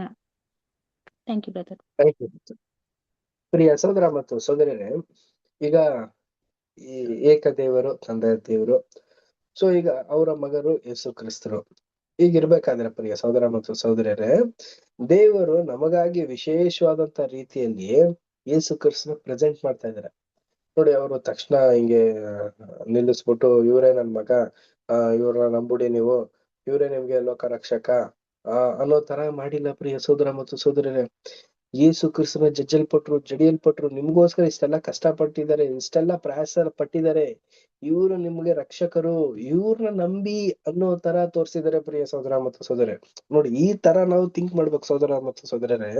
ನೋಡಿ, ಸಹೋದರ ರಜಲ್ ಬ್ರದರ್ ಅವರು ಯಾವ ರೀತಿಯಲ್ಲಿ ಯೇಸು ಕ್ರಿಸ್ತರನ್ನ ಬಿಂಬಿಸ್ತಾ ಇದಾರೆ ಅಂತಂದ್ರೆ, ವಿಭಿನ್ನವಾದಂತ ರೀತಿಯಲ್ಲಿ ಅವ್ರು ಮಾಡಿದಂತ ಒಂದು ತ್ಯಾಗ ಬಲಿದಾನ ಇದೆಯಲ್ಲ, ಅದನ್ನು ಒಂದು ವಿಶೇಷವಾದಂತ ರೀತಿಯಲ್ಲಿ ಬಿಂಬಿಸ್ತಾ ಇದಾರೆ ನೋಡಿ. ಈಡು ಕೊಡೋದು, ವಿಮೋಚನೆ ಕೊಡೋದು ಅಂದ್ರೆ ಸುಮ್ನೆ ಅಲ್ಲ, ತುಂಬಾ ಕಷ್ಟಕರವಾದಂತ ಒಂದು ಸಂಗತಿ. ತುಂಬಾ ಅವಮಾನನ ಸಹಿಸ್ಕೋಬೇಕು, ತುಂಬಾ ಒಂದು ದುಃಖನ ಅನುಭವಿಸ್ಬೇಕು. ಇಂತಹ ಒಂದು ವಿಚಾರದಲ್ಲಿ ಯೇಸು ಕ್ರಿಸ್ತರು ಏನಾದ್ರು ಅಂದ್ರೆ ಉನ್ನತವಾಗಿ ನಿಂತ್ಕೊಂಡ್ರು ಪ್ರಿಯರೇ. ನೋಡಿ, ಇಂತ ಒಂದು ವಿಚಾರ ಅವ್ರ ಜೀವನದಲ್ಲಿ ಮೊದ್ಲೇ ನಡೆದಿತ್ತ ಅಂದ್ರೆ ಎಲ್ಲೂ ನಡೆದಿರ್ಲಿಲ್ಲ. ಆತರ ಒಂದು ಕಷ್ಟ ಸಂಕಟಗಳು ಅಂತ ಒಂದು ಮೂಲಕವಾದಂತ ರೀತಿಯಲ್ಲಿ, ಅಂದ್ರೆ ಅಂತ ಒಂದು ಮೂಲ ಅಂತಂದ್ರೆ ಅಂತ ಜನರುಗಳು ಈ ರೀತಿ ಎಲ್ಲಾ ಮಾಡ್ತಾರೆ ಅಂತ ಅಂದ್ಬಿಟ್ಟು ಯೇಸು ಕ್ರಿಸ್ತರು ಕನ್ಸಲ್ಲೂ ಕೂಡ ನೆನ್ಸಿರ್ಲಿಲ್ಲ ರೀ. ಇಷ್ಟೆಲ್ಲಾ ಪ್ರಯಾಸನ ಅನುಭವಿಸಿ ವಿಮೋಚನೆನ ಹೊಂದಿ ದೇವರ ಮಗನಾಗಿ ಬಂದಿ ನಿಂತರು ಪ್ರಿಯರೇ. ಇಷ್ಟೇನಾ ಓ ದೇವ್ರೇ ದೃಷ್ಟಿ ಇಷ್ಟೇನಾ ಅನ್ನೋ ತರ ಇರ್ಲಾರಿ, ಇನ್ನೂ ಹೆಚ್ಚಾಗಿ ಮಾಡಿದ್ದಾರೆ ಪ್ರಿಯ ಸಹೋದರ ಮತ್ತು ಸಹೋದರರೇ. ಅದಕ್ಕೋಸ್ಕರನೇ ನಾವು ಅವ್ರ ಮೇಲೆ ನಂಬಿಕೆ ಇಡ್ಬೇಕು. ಅದಕ್ಕೋಸ್ಕರನೇ ನಾವು ಅವ್ರು ಹೇಳಿರುವಂತ ವಾಕ್ಯಗಳ ಮೇಲೆ ನಾವು ಭರವಸೆ ಇಟ್ಟು, ಆ ಒಂದು ವಾಕ್ಯದ ಮೇಲೆ ವಿಶ್ವಾಸವನ್ನಿಟ್ಟು, ಅದ್ರ ಮೇಲೆ ನಮ್ಮ ಒಂದು ನಂಬಿಕೆ ಒಂದು ಮನೇನ ನಾವು ಕಟ್ಕೊಂಡು ಹೋಗ್ಬೇಕು ಪ್ರಿಯರೇ.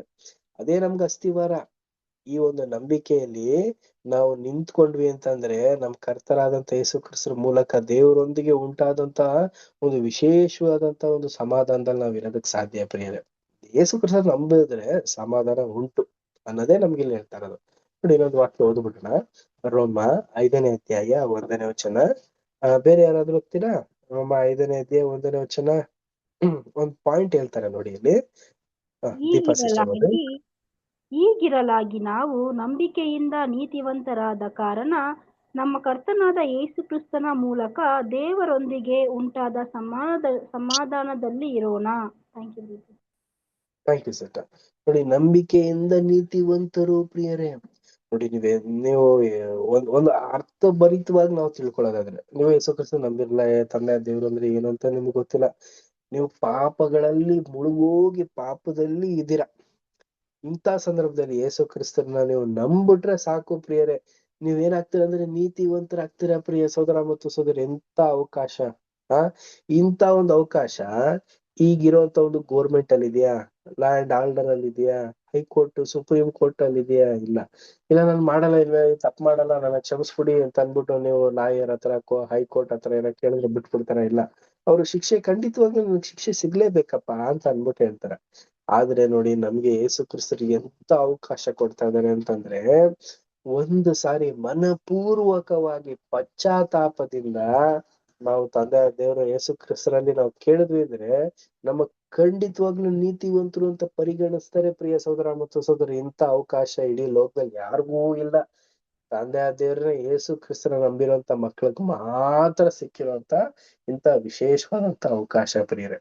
ಈ ಒಂದು ಅವಕಾಶನ ನಾವು ಉಪಯೋಗಿಸ್ಕೋಬೇಕು. ಮತ್ತೆ ಈ ಒಂದು ಅವಕಾಶದಲ್ಲಿ ನಾವು ತಲ್ಲೀನರಾಗಿರ್ಬೇಕು. ಇದನ್ನ ದುರುಪಯೋಗ ಮಾಡಬಾರ್ದು. ಇದೇ ನಮ್ಗೆ main point. Next para. Deepa sister, ನಿಮ್ಮ ಹತ್ರ ಟೆಕ್ಸ್ಟ್ ಬುಕ್ ಇದೆಯಾ?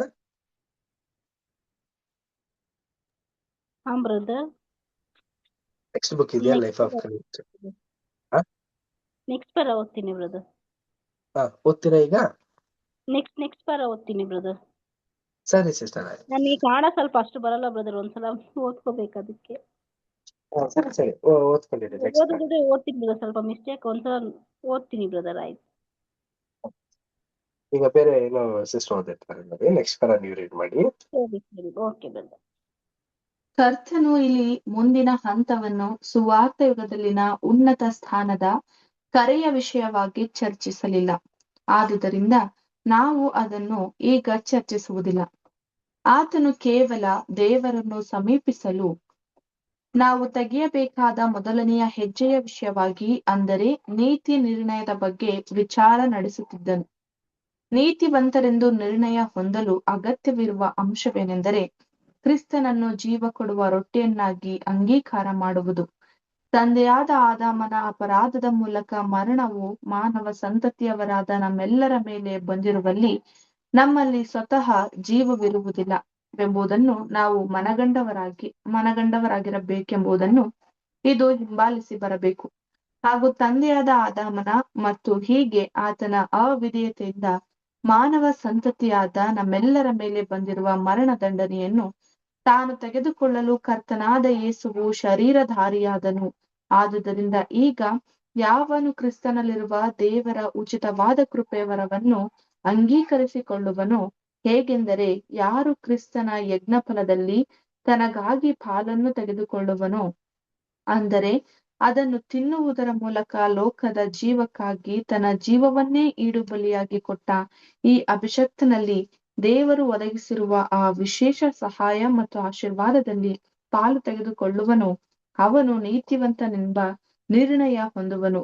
ಯಾವನು ಈ ಸಂಗತಿಯನ್ನು ಮಾನಸಿಕವಾಗಿ ಅಂಗೀಕರಿಸುವನೋ ಅವನು ಮನುಷ್ಯಕುಮಾರನ ಮಾಂಸದಿಂದ ಪೋಷಣೆ ಹೊಂದುತ್ತಿರುವನೆಂದು, ಅಂದರೆ ಆತನಲ್ಲಿ ಒದಗಿಸಲಾಗಿರುವ ಪರಿಪೂರ್ಣ ಮಾನವ ಹಕ್ಕುಬಾಧ್ಯತೆ, ಸವಲತ್ತುಗಳು ಮತ್ತು ಪುನರ್ ನವೀಕರಣ ಫಲವಾದ ಆಶೀರ್ವಾದಗಳಲ್ಲಿ ಪಾಲನ್ನು ಹೊಂದುವುದನ್ನು ಅಥವಾ ಈಗಿನ ಕಾಲದಲ್ಲಿ ನೀತಿ ನಿರ್ಣಯ ಹೊಂದುವುದನ್ನು ಸೂಚ್ಯವಾಗಿ ಹೇಳಲ್ಪಟ್ಟಿರುವುದು.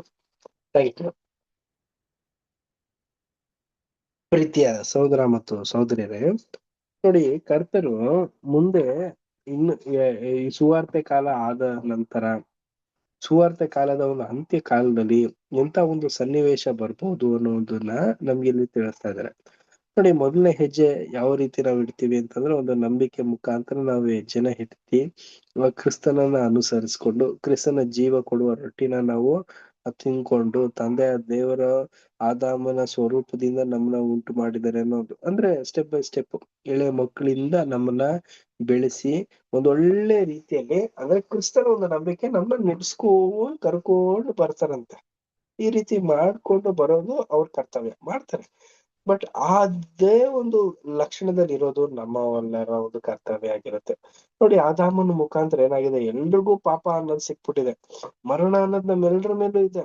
ಆದ್ರೆ ಕ್ರಿಸ್ತ ಯೇಸು ಸ್ವಾಮಿನ ನಂಬೋದ್ರ ಮುಖಾಂತರ ಉಚಿತಾರ್ಥವಾದಂತ ಕೃಪೆ ಏನ್ ಗೊತ್ತಾ, ನಾವು ಯೇಸು ಕ್ರಿಸ್ತ ನಂಬೋದ್ರಿಂದ ಜೀವನ ಹೊಂದ್ಕೊಳ್ಳುವಂತದ್ದು ಒಂದು. ಅಂದ್ರೆ ಈಗ ನಾವು ನಂಬಿಕೆ ಇಟ್ಟು ಅದರನ್ನ ಉನ್ನತವಾದಂತ ಒಂದು ವಿಚಾರದನ್ನ ನಾವು ಪರಿಗಣಿಸ್ಕೊಬಿಟ್ವಿ, ಪರಿಶೀಲನೆ ಹೊಂದ್ಬಿಟ್ವಿ ಅಂತಂದ್ರೆ, ನಮಗೆ ಇನ್ನೊಂದ್ ಏನ್ ಅವಕಾಶ ಅಂತಂದ್ರೆ, ಇಲ್ಲಿ ಮರಣ ಹೊಂದ್ರು ಕೂಡ ಕ್ರಿಸ್ತನ ಒಂದು ಎಣಿಕೆಯಲ್ಲಿ, ತಂದೆ ದೇವರ ಒಂದು ಎಣಿಕೆಯಲ್ಲಿ ಜೀವಿಸುವಂತ ಒಂದು ಅವಕಾಶನ ಕೊಡ್ತಾರೆ. ಪ್ರಿಯ ಸಹೋದರ ಮತ್ತು ಸಹೋದರರೇ, ಅದನ್ನೇನೆ ಹೇಳೋದು ಸಹೋದರ ಅಂತ ರಜಲ್ ಬ್ರದರ್ ಅವರು, ಎರಡನೇ ಮರಣದಿಂದ ಅಂದ್ರೆ ಎರಡನೇ ಮರಣಕ್ಕೆ ಹೋಗ್ದಿರೋಂತ ವಿಶೇಷವಾದಂತ ಜನರು ಅನ್ಬಿಟ್ಟು, ಎರಡನೇ ಮರಣ ಅವರಲ್ಲೇ ಇಲ್ವೇ ಇಲ್ಲ ಅನ್ನೋ ಒಂದು ವಿಚಾರ. ಪ್ರಿಯರೇ, ನೋಡಿ, ಇಂತಹ ಒಂದು ವಿಶೇಷವಾದಂತ ಒಂದು ನಂಬಿಕೆನ ನಾವು ಇಟ್ಕೊಂಡು ನಮ್ಮನ್ನ ನಾವು ಸರಿಪಡಿಸ್ಕೊಂಡು ಹೋಗ್ಬೇಕು ಅನ್ನೋದೇ ಈ ಒಂದು ಕಾಂಟೆಕ್ಸ್ಟ್ ನಮ್ಗೆ ಹೇಳ್ತಾ ಇರೋದು. ಈ ಒಂದು ರೊಟ್ಟಿಯ ಪಾಠದಲ್ಲಿ ನಮ್ಗೆ ಏನ್ ಹೇಳ್ತಾ ಇದಾರೆ ಅಂದ್ರೆ, ನಂಬಿಕೆ ಇಡೋದು ಪ್ರಿಯರೇ. ಇಂತಹ ಒಂದು ನಂಬಿಕೆ ಇರ್ಬೇಕು ಅಂದ್ರೆ, ಪೂರ್ಣ ಪ್ರಮಾಣದಲ್ಲಿ ಇರುವಂತ ಒಂದು ನಂಬಿಕೆನ ನಾವು ಕ್ರಿಸ್ತನ್ ಮೇಲೆ, ತಂದೆಯ ದೇವರ ಮೇಲೆ ಇಡ್ಲೇಬೇಕು ಅನ್ನೋದೇ ಸೋದರಂತ ರಸಲ್ಪದರ್ ಅವರು ತಿಳಿಸಿ ಹೇಳ್ತಾ ಇದ್ದಾರೆ. ನೆಕ್ಸ್ಟ್ ಪ್ಯಾರ ನಾವು ಇದು ಮಾಡೋಣ. Next para Deepa sister read ಮಾಡಕ್ಕಾಗತ್ತಾ? ಹಾ ಬ್ರದರ್. ಓಕೆ. ನಮ್ಮ ಕರ್ತನು ತನ್ನನ್ನು ಆಲಿಸುತ್ತಿದ್ದವರಿಗೆ ತೋರಿಸಿಕೊಟ್ಟದೇನೆಂದರೆ, ತನ್ನನ್ನು ಅಂಗೀಕರಿಸುವುದರಲ್ಲಿ ಅವರು ತಡಮಾಡುತ್ತಿದ್ದ ಮತ್ತು ಇಸ್ರಾಯೇಲ್ ಜನರು ಸಾಧಾರಣವಾಗಿ ತಡಮಾಡುತ್ತಿದ್ದ ಅಂಶವು ತಾನು ಮೆಸ್ಸಿಯನಲ್ಲವೆಂಬುದಕ್ಕೆ ಪ್ರಮಾಣವಾಗಿರಲಿಲ್ಲ. ಆದರೆ ನಿಜವಾಗಿಯೂ ಅವರು ಮೆಸ್ಸಿಯನನ್ನು ಅಂಗೀಕರಿಸುವ ಸ್ಥಿತಿಯಲ್ಲಿರಲಿಲ್ಲವೆಂಬುದಕ್ಕೆ ಪ್ರಮಾಣವಾಗಿತ್ತು.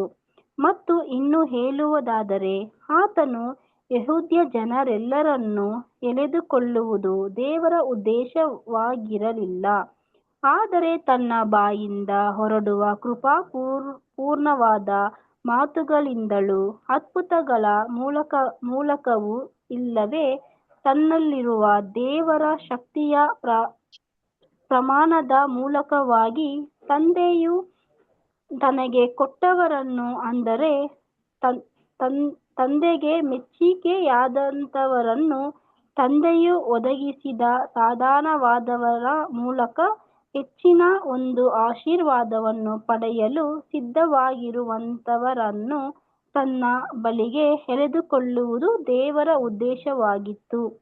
ಎಲ್ಲರನ್ನೂ ಎಳೆದುಕೊಳ್ಳುವುದನ್ನು ಆತನು ನಿರೀಕ್ಷಿಸುತ್ತಿಲ್ಲವೆಂದು ಹೀಗಿದ್ದರೂ, ತಂದೆಯಿಂದ ಹೀಗೆ ಎಳೆಯಲ್ಪಟ್ಟವರೆಲ್ಲವನ್ನೂ ತಾನು ಸಂತೋಷದಿಂದ ಸ್ವಾಗತಿಸುವುದಾಗಿಯೂ ಅವರಿಗೆ ಖಚಿತವಾಗಿ ಹೇಳಿದ್ದನು, ಏಕೆಂದರೆ ತಾನು ಕೇವಲ ತನ್ನ ಸ್ವಂತ ಕಾರ್ಯದ ಮೇಲೆ ಲೋಕಕ್ಕೆ ಬಂದಿರಲಿಲ್ಲ, ಆದರೆ ತಂದೆಯ ಉದ್ದೇಶವನ್ನು ನೆರವೇರಿಸುವುದಕ್ಕಾಗಿ ಬಂದಿದ್ದನು ಮತ್ತು ಈ ವಿಷಯದಲ್ಲಿ ಪೂರ್ಣ ಸಾಮರಸ್ಯವುಳ್ಳವರಾಗಿದ್ದನು. Thank you brother. Thank you sister. ಪ್ರಿಯ ಸಹೋದರ ಮತ್ತು ಸಹೋದರರೇ, ನಮ್ ಕರ್ತರು ತುಂಬಾ ಒಂದು ವಿಶೇಷವಾದಂತ ರೀತಿಯಲ್ಲಿ ಅವರಲ್ಲಿ ಒಂದು ಮನಸ್ಥಿತಿ ಇತ್ತು. ಇಸ್ರೇಲ್ ಜನರ ಒಂದು ಮನೋಜ್ಞಾನನ ಅರ್ಥಕೊಂಡು, ಅಂದ್ರೆ ಏನಂದ್ರೆ ಯೇಸು ಕ್ರಿಸ್ತ ನೋಡಿದ ತಕ್ಷಣ ಗೊತ್ತಾಗ್ಬಿಡ್ತಿತ್ತು ಆ ವ್ಯಕ್ತಿಯ ಒಂದು ಗುಣ ಲಕ್ಷಣಗಳು, ಅವನ ಒಂದು ಕಾರ್ಯ ವೈಖರಿಗಳನ್ನ ಅವ್ರಿಗೆ ಗೊತ್ತಾಗ್ಬಿಡ್ತಿತ್ತು. ಯಾಕಂದ್ರೆ ಅವ್ರಲ್ಲಿ ಆಲ್ರೆಡಿ ಶಕ್ತಿ ಇರೋದ್ರಿಂದ ಇಂಥ ಒಂದು ವಿಚಾರದಲ್ಲಿ ಅವರು ಉತ್ತೀರ್ಣರಾಗಿದ್ರು. ಮತ್ತೆ ಈ ಮೆಸ್ಸಿಯನ ಒಂದು ಮನೋಭಾವನ ಅವರಲ್ಲಿ ಇರ್ಲಿಲ್ಲ ಅನ್ನೋದನ್ನು ಕೂಡ ಗೊತ್ತಿತ್ತು. ಮೆಸ್ಸಿಯ ಯಾವ ರೀತಿ ಇರ್ಬೇಕು ಅನ್ನೋದನ್ನ ಧರ್ಮಶಾಸ್ತ್ರ ತಿಳಿಸಿದೆ. ಬಟ್ ಇವರೆಲ್ಲರ ಒಂದು ಆಲೋಚನೆ ಏನಾಗಿತ್ತು ಅಂದ್ರೆ ಮೆಸ್ಸಿಯ ಅಂತ ಹೇಳ್ಬೇಕಾದ್ರೆ ಒಂದು ಶ್ರೇಷ್ಠವಾದಂತ ರೀತಿಯಲ್ಲಿ ಇರುವಂತ ವ್ಯಕ್ತಿ, ತುಂಬಾ ವಿಶೇಷವಾದಂತ ರೀತಿಯಲ್ಲಿ ಇರ್ಬೇಕು. ದೇವರ ಮಗ ಬರ್ತಾ ಇದ್ದಾರೆ ಅಂತಂದ್ರೆ ಏನ್ ಕಮ್ಮಿನಾ? ಸರಳತೆ ಅನ್ನೋದು ಇರಬಾರ್ದು, ಒಂದ್ ಒಳ್ಳೆ ಅಹಂ ಅನ್ನುವಂತ ರೀತಿಯಲ್ಲಿ ಇರ್ಬೇಕು ಅನ್ನೋ ಒಂದು ಮನೋಭಾವ ಇತ್ತು ಅವರಲ್ಲಿ. ಏನಕ್ಕಂದ್ರೆ ಅವರಲ್ಲಿ ಏನ್ ಇತ್ತು ಅಂತಂದ್ರೆ, ದೇವ್ರಿಗೆ ನಾವು ಬಿಟ್ರೆ ಬೇರೆ ಯಾರೂ ಇಲ್ಲ. ದೇವ್ರಿಗೆ ಅಬ್ರಾಹಂ, ಇಸಾಕ್, ಯಾಕೋಬನ ಸಂತತಿ ಬಿಟ್ರೆ ಬೇರೆ ಏನೂ ಇಲ್ಲ. ಅವ್ರು ನಾವೇ ಇಂಪಾರ್ಟೆಂಟ್ ಅನ್ನೋ ಒಂದು ಅಹಂ ಅವರಲ್ಲಿ ಮನಸ್ಸಿನಲ್ಲಿ ಇತ್ತು.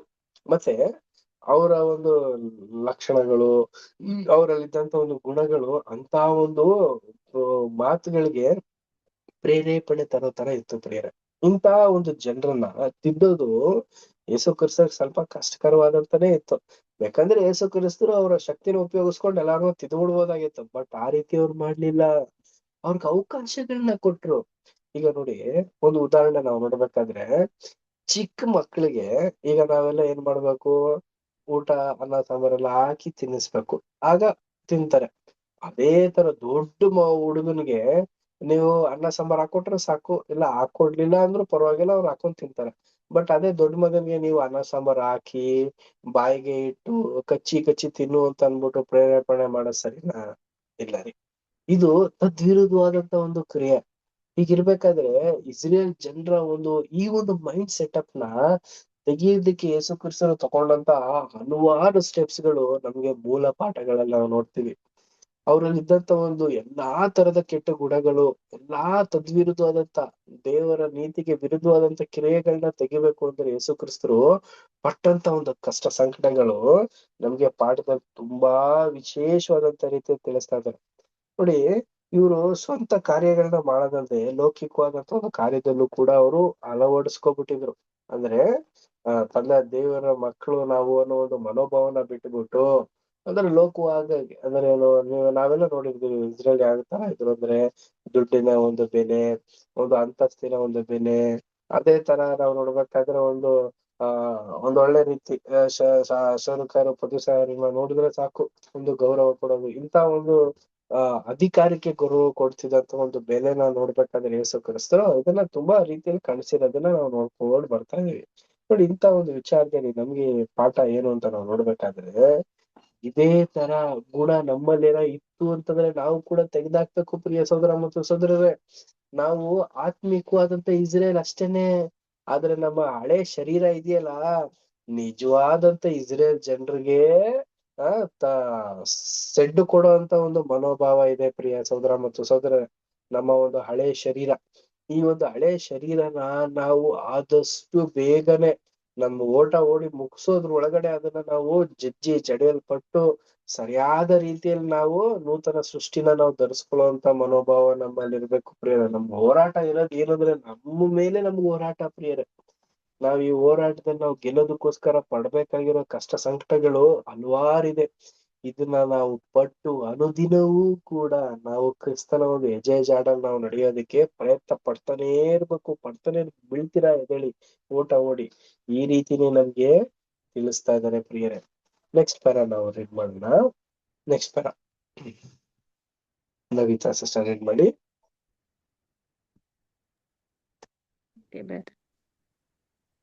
ಮುಂದಿನ 2 ವಚನಗಳಲ್ಲಿ ನಮ್ಮ ಕರ್ತನು ರಕ್ಷಣೆ ಹೊಂದಿದ 2 ವರ್ಗಗಳಿರುವ ವ್ಯತ್ಯಾಸವನ್ನು ತೋರಿಸಿಕೊಟ್ಟಂತೆ ಕಾಣುತ್ತದೆ.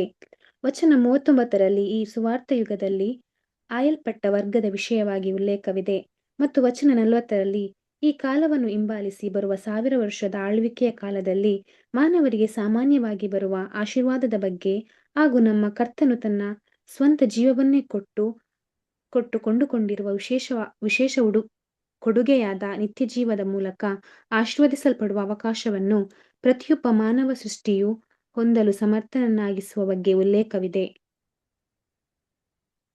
Thank you sister.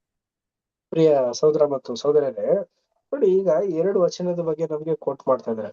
ಈಗ ಕರ್ತನ ರಕ್ಷಣೆಯನ್ನು ಹೊಂದುವಂತ 2 ವಚನಗಳಿದೆಯಂತೆ, ಒಂದು 39, ಒಂದು 40. ಒಂದು 39 ಸುವಾರ್ತೆ ಬಗ್ಗೆ ಮಹತ್ವನ ತಿಳಿಸ್ತಾ ಇದ್ದಾರಂತೆ. 40ನೇ ವಚನ 1000 ವರ್ಷದ ಒಂದು ಆಳ್ವಿಕೆಯ ಬಗ್ಗೆ ಒಂದು ಜ್ಞಾನನ ಅಲ್ಲಿ ನಮಗೆ ಗೋಚರ ಪಡಿಸ್ತಿದಾರಂತೆ. ಅದನ್ನ ಓದ್ಬಿಡೋಣ ಪ್ರಿಯರೇ. ಯಾವ ರೀತಿ ಇದೆ, ಯಾವ ತರ ನಾವ್ ಅರ್ಥ ಮಾಡ್ಕೋಬೇಕು? ಎಲ್ರು ಬೈಬಲ್ನ ತೆಗೀರಿ. ಯೋಹಾನ 6ನೇ ಅಧ್ಯಾಯ 39 ಮತ್ತೆ 40ನೇ ವಚನ ನೋಡೋಣ. ಯಾರು ಮೋಹನ್ ರಾಜ್ ಬದರ್ ರೀಡ್ ಮಾಡ್ತೀರಾ?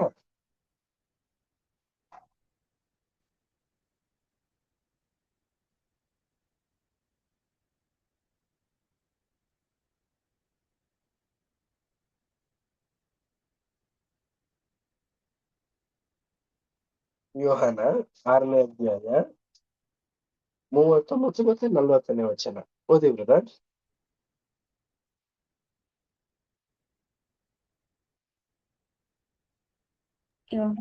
ಯೋಹಾನ ಓದ್ಲಾ? ಓದಿ ರೇಷ್ಮಾ ಸಿಸ್ಟರ್. ಯೋಹಾನ 6ನೇ ಅಧ್ಯಾಯ ಎಷ್ಟನೇ ವಚನ ಬ್ರದರ್? 39ನೇ ವಚನ ಓದಿ ಸಿಸ್ಟರ್. ಈಗ ನನಗೆ ಕೊಟ್ಟವರಲ್ಲಿ ಒಬ್ಬನನ್ನಾದರೂ ನಾನು ಕೆಡಗೊಡಿಸದೆ ಅವನನ್ನು ಕಡೇ ದಿನದಲ್ಲಿ ಎಬ್ಬಿಸಬೇಕೆಂಬುದೇ. ಇಷ್ಟ ಸಕ್ರ 39 ಮಾತ್ರ ಓದ್ತಾ ಇದ್ದೀರಲ್ವಾ? ಹ್ಞೂನ್ರಿ, ಇದು ಒಂದ ಓದಿದೆ. ಇನ್ನೊಂದ್ಸರಿ ಓದಿ ಸಿಸ್ಟರ್. ನನಗೆ ಕೊಟ್ಟವರಲ್ಲಿ ಒಬ್ಬನನ್ನು ನಾನು ಕೆಡಗೊಡಿಸದೆ ಅವನನ್ನು ಕಡೇ ದಿನದಲ್ಲಿ ಎಬ್ಬಿಸಬೇಕೆಂಬುದೇ. ನೋಡಿ ಪ್ರಿಯರೇ, ಯೇಸು ಕ್ರಿಸ್ತರು ಬಂದಂತ ಮೊದಲನೇ ಬರುವಿಕೆಯಲ್ಲಿ ಆ ಒಂದು ಸುವಾರ್ತೆಯ ಕಾಲದ ಒಂದು ಆರಂಭದಲ್ಲಿ ಒಬ್ರೂ ಕೂಡ ನಾಶ ಆಗ್ಬಾರ್ದು ಅನ್ನೋದೇ ಯೇಸು ಕ್ರಿಸ್ತರ ಒಂದು ಉದ್ದೇಶ ಆಗಿತ್ತು. ಪ್ರಿಯ ಸಹೋದರ ಮತ್ತು ಸಹೋದರರೇ, ಅದಕ್ಕೆ ಸುವಾರ್ತೆ ಕಾಲದಲ್ಲಿ ಹಲವಾರು ರೀತಿಯ ಒಂದು ಸ್ಯಾಂಕ್ಷನ್ಸ್ ಗಳನ್ನ, ಅಂದ್ರೆ ಒಂದು ಕೃಪಾಸನಕ್ಕೆ ಹೋಗುವಂತ ಒಂದು ಮಹಿಮೆ ಉಳ್ಳ ಒಂದು ಅನುಗ್ರಹನ ನಮಗ್ ಕೊಟ್ಟಿದ್ದಾರೆ ಪ್ರಿಯರೇ. ಈಗೇನು ಸ್ಯಾಂಕ್ಷನ್ ಅಂದ್ರೆ ಏನು ಅಂದ್ರೆ ಭಾರ ಇಕ್ಕಿಟ್ಬಿಡೋದು, ಮಾಡಕ್ ಆಗ್ದಿರೋ ತರ. ಹಿಂಗೆ ಉದಾಹರಣೆ ನೋಡಿ, ಈಗ ಕಾರ್ಪೊರೇಟ್ ಎಂಪ್ಲಾಯ್ಸ್ ಅಂತ ಅಂದ್ರೆ ಗೊತ್ತಾಗಿರುತ್ತೆ. ಈಗ ನೋಡಿ, ಕಾರ್ಪೊರೇಟ್ ಈಗ ಕೆಲ್ಸದಲ್ಲಿ 2 ತರ ಇರುತ್ತೆ. ಒಂದು ಫಿಸಿಕಲಿ ಆಗಿ ಮಾಡುವಂತ ಕೆಲಸ, ಇನ್ನೊಂದು ಮೆಂಟಲಿ ಆಗಿ ಮಾಡುವಂತ ಒಂದು ಕೆಲಸ. ಈ ಕಾರ್ಪೊರೇಟ್ ಎಂಪ್ಲಾಯ್ಸ್ ಗಳನ್ನೆಲ್ಲ ಹೆಂಗೆ ಅಂದ್ರೆ ಮೆಂಟಲಿ ಆಗಿ ಮಾಡುವಂತ ಒಂದು ಕೆಲಸ. ಅವ್ರು ಕೆಲಸ ಮಾಡ್ತಾರೆ, ಆದ್ರೆ ಮಾಡಕ್ ಆಗಲ್ಲ ಅಂತ ಅವ್ರ ಮೇಲಿನ ಅಧಿಕಾರಿಗಳು ಗೊತ್ತಿರುತ್ತೆ. ಆದ್ರೂ ಕೂಡ ತುಂಬಾ ಕೊಟ್ಬಿಡೋದು, ತುಂಬಾ ಕಷ್ಟ ಕೊಟ್ಟಿ ಆ ಕೆಲ್ಸ ಮಾಡ್ದಿರೋ ತರ ಅವನೇ ಕೆಲ್ಸ ಬಿಟ್ಟು ಹೋಗೋ ತರ ಮಾಡುವಂತದ್ದೇ ಕೆಲ್ಸ. ಈ ತರ ಯೇಸು ಕ್ರಿಸ್ತರು ಮಾಡ್ಲಿಲ್ಲ ಪ್ರಿಯರೇ. ಅವ್ರಿಗೇನಿತ್ತು ಅಂತಂದ್ರೆ ಆಸೆ ಆಕಾಂಕ್ಷೆ, ಸ್ವಂತ ಪ್ರೇರೇಪಣೆಯಿಂದ ಅವ್ರು ಕೊಟ್ಟಂತ ಒಂದು ಜವಾಬ್ದಾರಿನ ಪರಿಪೂರ್ಣವಾಗಿ ಮಾಡಿದ್ರೆ ಎಲ್ರೂ ಕೂಡ ಅಂಗೀಕಾರ ಮಾಡ್ತಾರೆ ಅನ್ನೋ ಒಂದು ಮನೋಭಾವದಲ್ಲೇನೆ ಇದ್ರು. ಬಟ್ ಈ ರೀತಿ ಆಗಿಲ್ಲ. ಇವ್ರಿಗೆಲ್ಲ ಎಲ್ಲ ಅವಕಾಶ ಸಿಕ್ತು ಅಂತಂದ್ರೆ 1000 ವರ್ಷದಲ್ಲೇ ಸಿಗ್ತಾ ಇದೆ. ನೋಡಿ 39 ಆಯ್ತಲ್ವಾ? ಈಗ 40ನೇ ವಚನ ಕಂಟಿನ್ಯೂ ಮಾಡಿ ರೇಷ್ಮಾ ಸಿಸ್ಟರ್. ಹ್ಞೂನ್ರಿ. ನಿತ್ಯ ಜೀವವು ಸಿಗಬೇಕೆಂಬುದೇ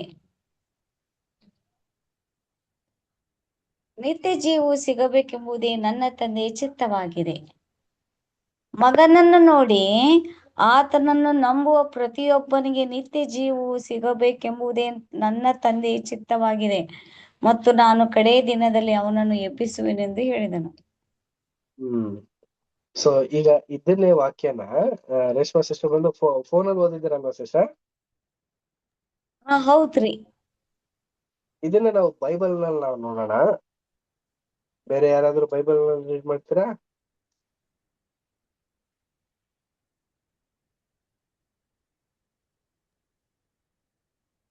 ನನ್ನನ್ನು ಕಳುಹಿಸಿದಾತನ ಚಿತ್ತವು ಏನೆಂದರೆ, ಆತನು ನನಗೆ ಕೊಟ್ಟವರಲ್ಲಿ ಒಬ್ಬನನ್ನು ನಾನು ಕೆಡಗೊಡಿಸದೆ ಅವನನ್ನು ಕಡೇ ದಿನದಲ್ಲಿ ಎಬ್ಬಿಸಬೇಕೆಂಬುದೇ.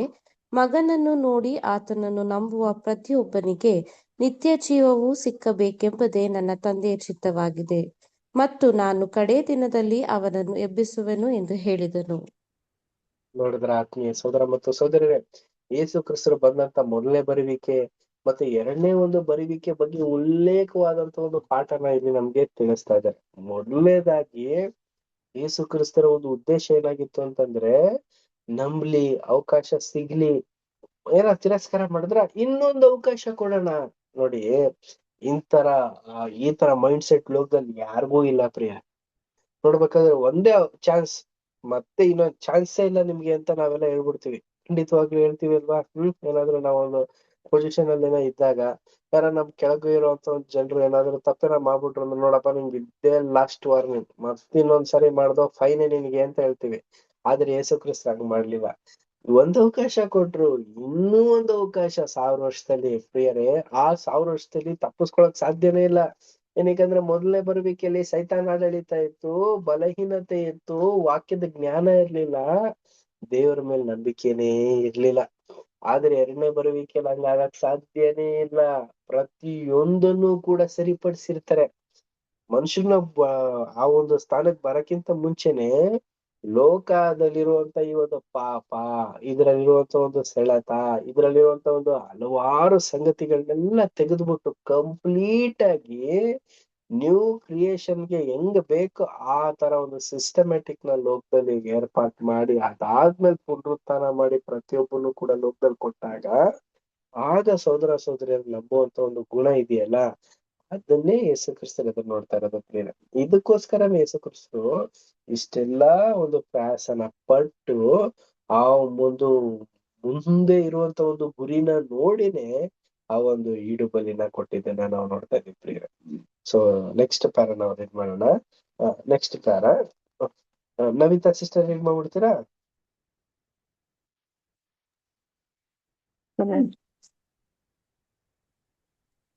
ಇಲ್ಲಿ ಹೇಳಿರುವಂತೆ ಸಭೆಯಾಗಿ ಆಯಲ್ಪಟ್ಟವರು ಯೇಸುವಿಗೆ ವಿಶೇಷವಾಗಿ ಕೊಡಲ್ಪಟ್ಟವರೆಂದು ಆಗಾಗ್ಗೆ ಹೇಳಲ್ಪಟ್ಟಿದ್ದು, ಮಾನವ ಕುಲದವರೆಲ್ಲರನ್ನೂ ಆತನು ಅಮೂಲ್ಯವಾದ ತನ್ನ ಸ್ವಂತ ರಕ್ತದ ಮೂಲಕ ಕೊಂಡುಕೊಂಡಿರುವ ಕಾರಣ ಅವರು ಆತನವರೆಂದು ಹೇಳಲ್ಪಟ್ಟಿರುವುದು.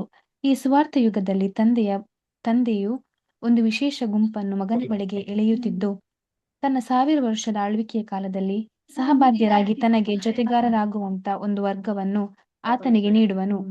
ಯೇಸುವನ್ನು ದೇವರು ತನ್ನ ಮಗನಿಗೆ ಅನೇಕ ಮಂದಿ ಸಹೋದರರಿದ್ದು ಅವರಲ್ಲಿ ಆತನೇ ಹಿರಿಯವನಾಗಬೇಕೆಂದು ಉದ್ದೇಶಿಸಿ ರೋಮಪುರದವರಿಗೆ 8ನೇ ಅಧ್ಯಾಯ 29ನೇ ವಚನ ಎಂದು ಹೇಳಲ್ಪಟ್ಟಿರುವಲ್ಲಿ ಈ ವರ್ಗದವರನ್ನು ಕೆಲವು ಸಾರಿ ಸಹೋದರರು ಎಂದು ಕರೆಯಲ್ಪಟ್ಟಿರುವುದು ಮತ್ತು ಪುನಃ ಅವರನ್ನು ಆತನ ಮೊದಲಗಿತ್ತಿ ಹಾಗೂ ಸಹಬಾಧ್ಯರೆಂದು ಹೆಸರಿಸಿ ಇವರಿಗೂ ಮತ್ತು ಮಾನವ ಲೋಕದಿಂದ ರಕ್ಷಿಸಲ್ಪಟ್ಟು ಕ್ರಿಸ್ತನಿಗೆ ಮಕ್ಕಳಾಗುವವರೆಂದು ಗುರುತಿಸಲ್ಪಡುವವರಿಗೂ ಇರುವ ವಿಭಿನ್ನತೆಗಳನ್ನು ತೋರಿಸಲಾಗಿರುವುದು.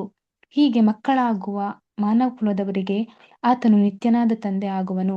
ಪ್ರಕಟಣೆ 21ನೇ ಅಧ್ಯಾಯ 9ನೇ ವಚನ, 22ನೇ ಅಧ್ಯಾಯ 17ನೇ ವಚನ, ರೋಮಪುರದವರಿಗೆ 8ನೇ ಅಧ್ಯಾಯ 17ನೇ ವಚನ, ಯೆಶಾಯ 9ನೇ ಅಧ್ಯಾಯ 6ನೇ ವಚನ. Thank you. Thank you sister. ಪ್ರಿಯ ಸಹೋದರ ಮತ್ತು ಸಹೋದರಿಯರೇ, ನೋಡ್ಬೇಕಾದ್ರೆ ಇಷ್ಟೆಲ್ಲಾ ಪಾಠ ನಾವು ಇದುವರೆಗೂ ನಾವು ನೋಡಿದ್ವಲ್ಲ, ಈ ಒಂದು ರೊಟ್ಟಿಯ ಒಂದು ಮಹತ್ವಗಳನ್ನ ನಾವು ತಿಳ್ಕೊಳ್ಳೋದಕ್ಕೆ ಪ್ರಯತ್ನ ಪಟ್ವಲ್ಲ, ಇದರಲ್ಲಿ ಹಲವಾರು ವಾಕ್ಯಗಳನ್ನ ರೆಫರೆನ್ಸ್ ಗಳನ್ನ ಕೊಟ್ಟಿದ್ದಾರೆ. ರೋಮನ್ಸ್ ಅಲ್ಲಿ ಕೊಟ್ಟಿದ್ದಾರೆ, ಪ್ರಕಟಣೆಯಲ್ಲಿ ಕೊಟ್ಟಿದ್ದಾರೆ, ಯೆಶಾಯದಲ್ಲೂ ಕೂಡ ಕೊಟ್ಟಿದ್ದಾರೆ. ಇದನ್ನೆಲ್ಲ ನಾವು ತಿಳಿಸ್ಕೋಬೇಕಾದ್ರೆ ನಮಗೆ ಮೇನ್ ಏನಂತಂದ್ರೆ, ದೇವರು ತನ್ನ ಮಗನನ್ನ ಅನೇಕ ಮಂದಿ ಸಹೋದರಗಳು ಇರ್ಲಿ ಅನ್ನೋ ಒಂದು ಮನೋಭಾವದಲ್ಲೇ ಇದ್ದಿದ್ದನ್ನ ನಾವು ಇಲ್ಲಿ ಎದುರು ನೋಡ್ತಾ ಇದ್ವಿ. ನೋಡಿ, ತಂದೆ ದೇವರ ಒಂದು ಗುಣ ಏನಂದ್ರೆ ತುಂಬಾ ದೊಡ್ಡ ಗುಣ ಪ್ರಿಯರೇ. ಬರೀ ತನ್ನ ಮಗನ ಮಾತ್ರ ಆ ಒಂದು ಒಳ್ಳೆ ರೀತಿಯಲ್ಲಿ ತೋರಿಸ್ತಾ ಇದ್ದಾರೆ, ಇನ್ನೆಲ್ಲಾರನು ಕೂಡ ಒಂದು ಬೇರೆ ರೀತಿ ತೋರಿಸ್ತಾ ಇದಾರಲ್ಲ. ಅವ್ರ ಜೊತೆ ಇನ್ನೂ ಸ್ವಲ್ಪ ಜನರು ಸೇರ್ಲಿ, ಇನ್ನೂ ಹಲವಾರು ಮಂದಿ ಸೇರ್ಲಿ, 1,44,000 ಸದಸ್ಯರುಗಳು ಸೇರ್ಕೊಂಡು ಎಲ್ರು ಒಟ್ಟಾಗಿರ್ಲಿ ಅನ್ನೋ ಒಂದು ಮನೋಭಾವ ತೋರಿಸ್ತಾ ಇದಾರೆ ಪ್ರೇರ. ಅವ್ರನ್ನು ಕೂಡ ತನ್ನ ಮಕ್ಕಳು ಅನ್ನುವಂತ ಒಂದು ಬಿಂಬನ ಇಲ್ಲಿ ಬೇರ್ಪಟ್ ಮಾಡೋದನ್ನ ನಾವು ನೋಡ್ತಾ ಇದೀವಿ. ಇಂಥ ಒಂದು ಮನಸ್ಸು ಯಾರಿಗೂ ಇಲ್ಲ ರೀ. ತಂದೆ ದೇವ್ರು ಬಿಟ್ರೆ ಇನ್ ಯಾರಿಗೂ ಇಲ್ಲ. ಇಂಥ ಒಂದು ಕ್ರಿಯೇಷನ್, ಇಂಥ ಒಂದು ಆಲೋಚನೆ ಯಾರಲ್ಲೂ ಬರೋದಕ್ಕೆ ಸಾಧ್ಯ ಇಲ್ಲ. ಅದಕ್ಕೆ ಇಂಗ್ಲಿಷ್ ನಲ್ಲೂ ಕೂಡ ತಂದೆ ದೇವ್ರನ್ನ ಸುಪ್ರೀಂ ಅಂತ ಕರೀತಾರೆ. ಅಂದ್ರೆ ನೀತಿ ಬಾಧ್ಯತೆಗೆ ಉಳ್ಳವರು, ಘನವುಳ್ಳ ತಂದೆಯ ದೇವರು ಅಂತ ಅನ್ಬಿಟ್ಟು ಅರ್ಥ ಪ್ರಿಯರೇ.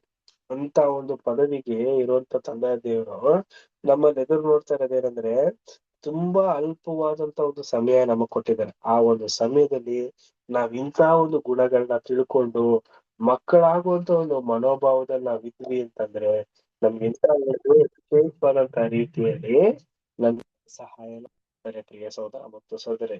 ಎಂತ ಒಂದು ಸಹಾಯ ಯೆಶಾಯದಲ್ಲಿ ಹೇಳಿದ್ದಾರೆ, ತುಂಬಾ ಬ್ಯೂಟಿಫುಲ್ ಆಗಿ ಹೇಳಿದ್ದಾರೆ.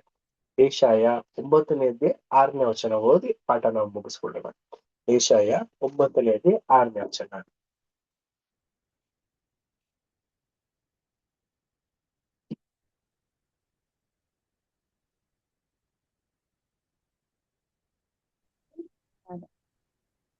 ಒಂದು ಮಗು ನಮಗಾಗಿ ಹುಟ್ಟಿದೆಯಷ್ಟೇ, ವರದ ಮಗನು ನಮಗೆ ದೊರೆತನು, ಆಡಳಿತವು ಅವನ ಬಾಹುವಿನ ಮೇಲಿರುವುದು.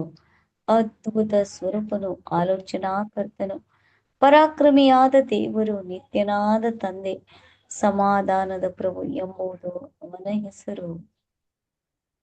Thank you sister. ಪ್ರಿಯ ಸಹೋದರ ಮತ್ತು ಸಹೋದರ, ರೊಟ್ಟಿ ಅಂದ್ರೆ ಈಸ್ ಈಕ್ವಲ್ ಟು ಯೇಸು ಕ್ರಿಸ್ತರ ಪ್ರಿಯರೇ. ಯೇಸು ಕ್ರಿಸ್ತರ ಒಂದು ಫುಲ್ ಗುಣನ ಏಷ್ಯಾ 9ನೇ ಅಧ್ಯಾಯದಲ್ಲಿ ನಮ್ಗೆ ತುಂಬಾ ಬ್ಯೂಟಿಫುಲ್ ಆಗಿ ತಿಳಿಸಿದ್ದಾರೆ ಪ್ರಿಯರೇ. ಇಂಥ ಒಂದು ವಿಶೇಷವಾದಂತ ರೀತಿಯಲ್ಲಿ ತಂದೆಯ ದೇವ್ರಿಗೆ ನಾವು ಮೆಚ್ಚುಗೆ ಆಗ್ಬೇಕು ಅಂದ್ರೆ ಯೇಸು ಕ್ರಿಸ್ತನ ಸಂಪೂರ್ಣ ನಂಬಿ ಅವ್ರನ್ನ ನಾವು ಸೇವನೆ ಮಾಡ್ತಾ ಇದೀವಿ ಈ ಒಂದು ಮುಂದಿನ ತಿಂಗಳು 31ನೇ ತಾರೀಕು. ಸೊ ಅದರಿಂದ ಮುಂದಿನ ತಿಂಗಳು ಪ್ರಭುರಾತ್ರಿ ಭೋಜನಕ್ಕೆ ನಾವು ಎಂಟರ್ ಹೋಗ್ಬೇಕಾದ್ರೆ ನಮ್ಮ ಒಂದು ಮನಪೂರ್ವಕವಾಗಿ ನಮ್ಮಲ್ಲಿರುವಂತ ಒಂದು ಆಲೋಚನೆ ಎಲ್ಲವನ್ನೂ ಕೂಡ ತಂದೆಯ ದೇವ್ರನ್ನ ಯೇಸು ಕ್ರಿಸ್ತರು ಪಟ್ಟಂತ ಒಂದು ಶ್ರಮೆನ ನಾವು ಎದುರು ನೋಡ್ತಾ ಆ ಒಂದು ಮೇಜಿಗೆ ನಾವು ಪಾಲ್ಗಾರಾಗೋಣ. ದೇವರ ವಾಕ್ಯಗಳನ್ನ ಆಶೀರ್ವದಿಸ್ಲಿ. ಕೊನೆಯದಾಗಿ ಒಂದು ಪ್ರಾರ್ಥನೆ ಮಾಡಿ ಈ ಒಂದು ಕೂಟ ನಾವು ಅಂತ್ಯ ಮಾಡೋಣ. ನಮ್ಮನ್ನ ಪ್ರಾರ್ಥನೆ ನಡೆಸಬೇಕಾಗಿ ಸಹೋದರರಾದಂತ ಬಸವರಾಜ್ ಬದರ್ನ ಕೇಳ್ಕೊಳ್ತೇನೆ. ಬಸವರಾಜ್ ಬದರ್ ಮೇಲಿಂಗ್ ಪ್ರೇಯರ್ ಮಾಡಿ.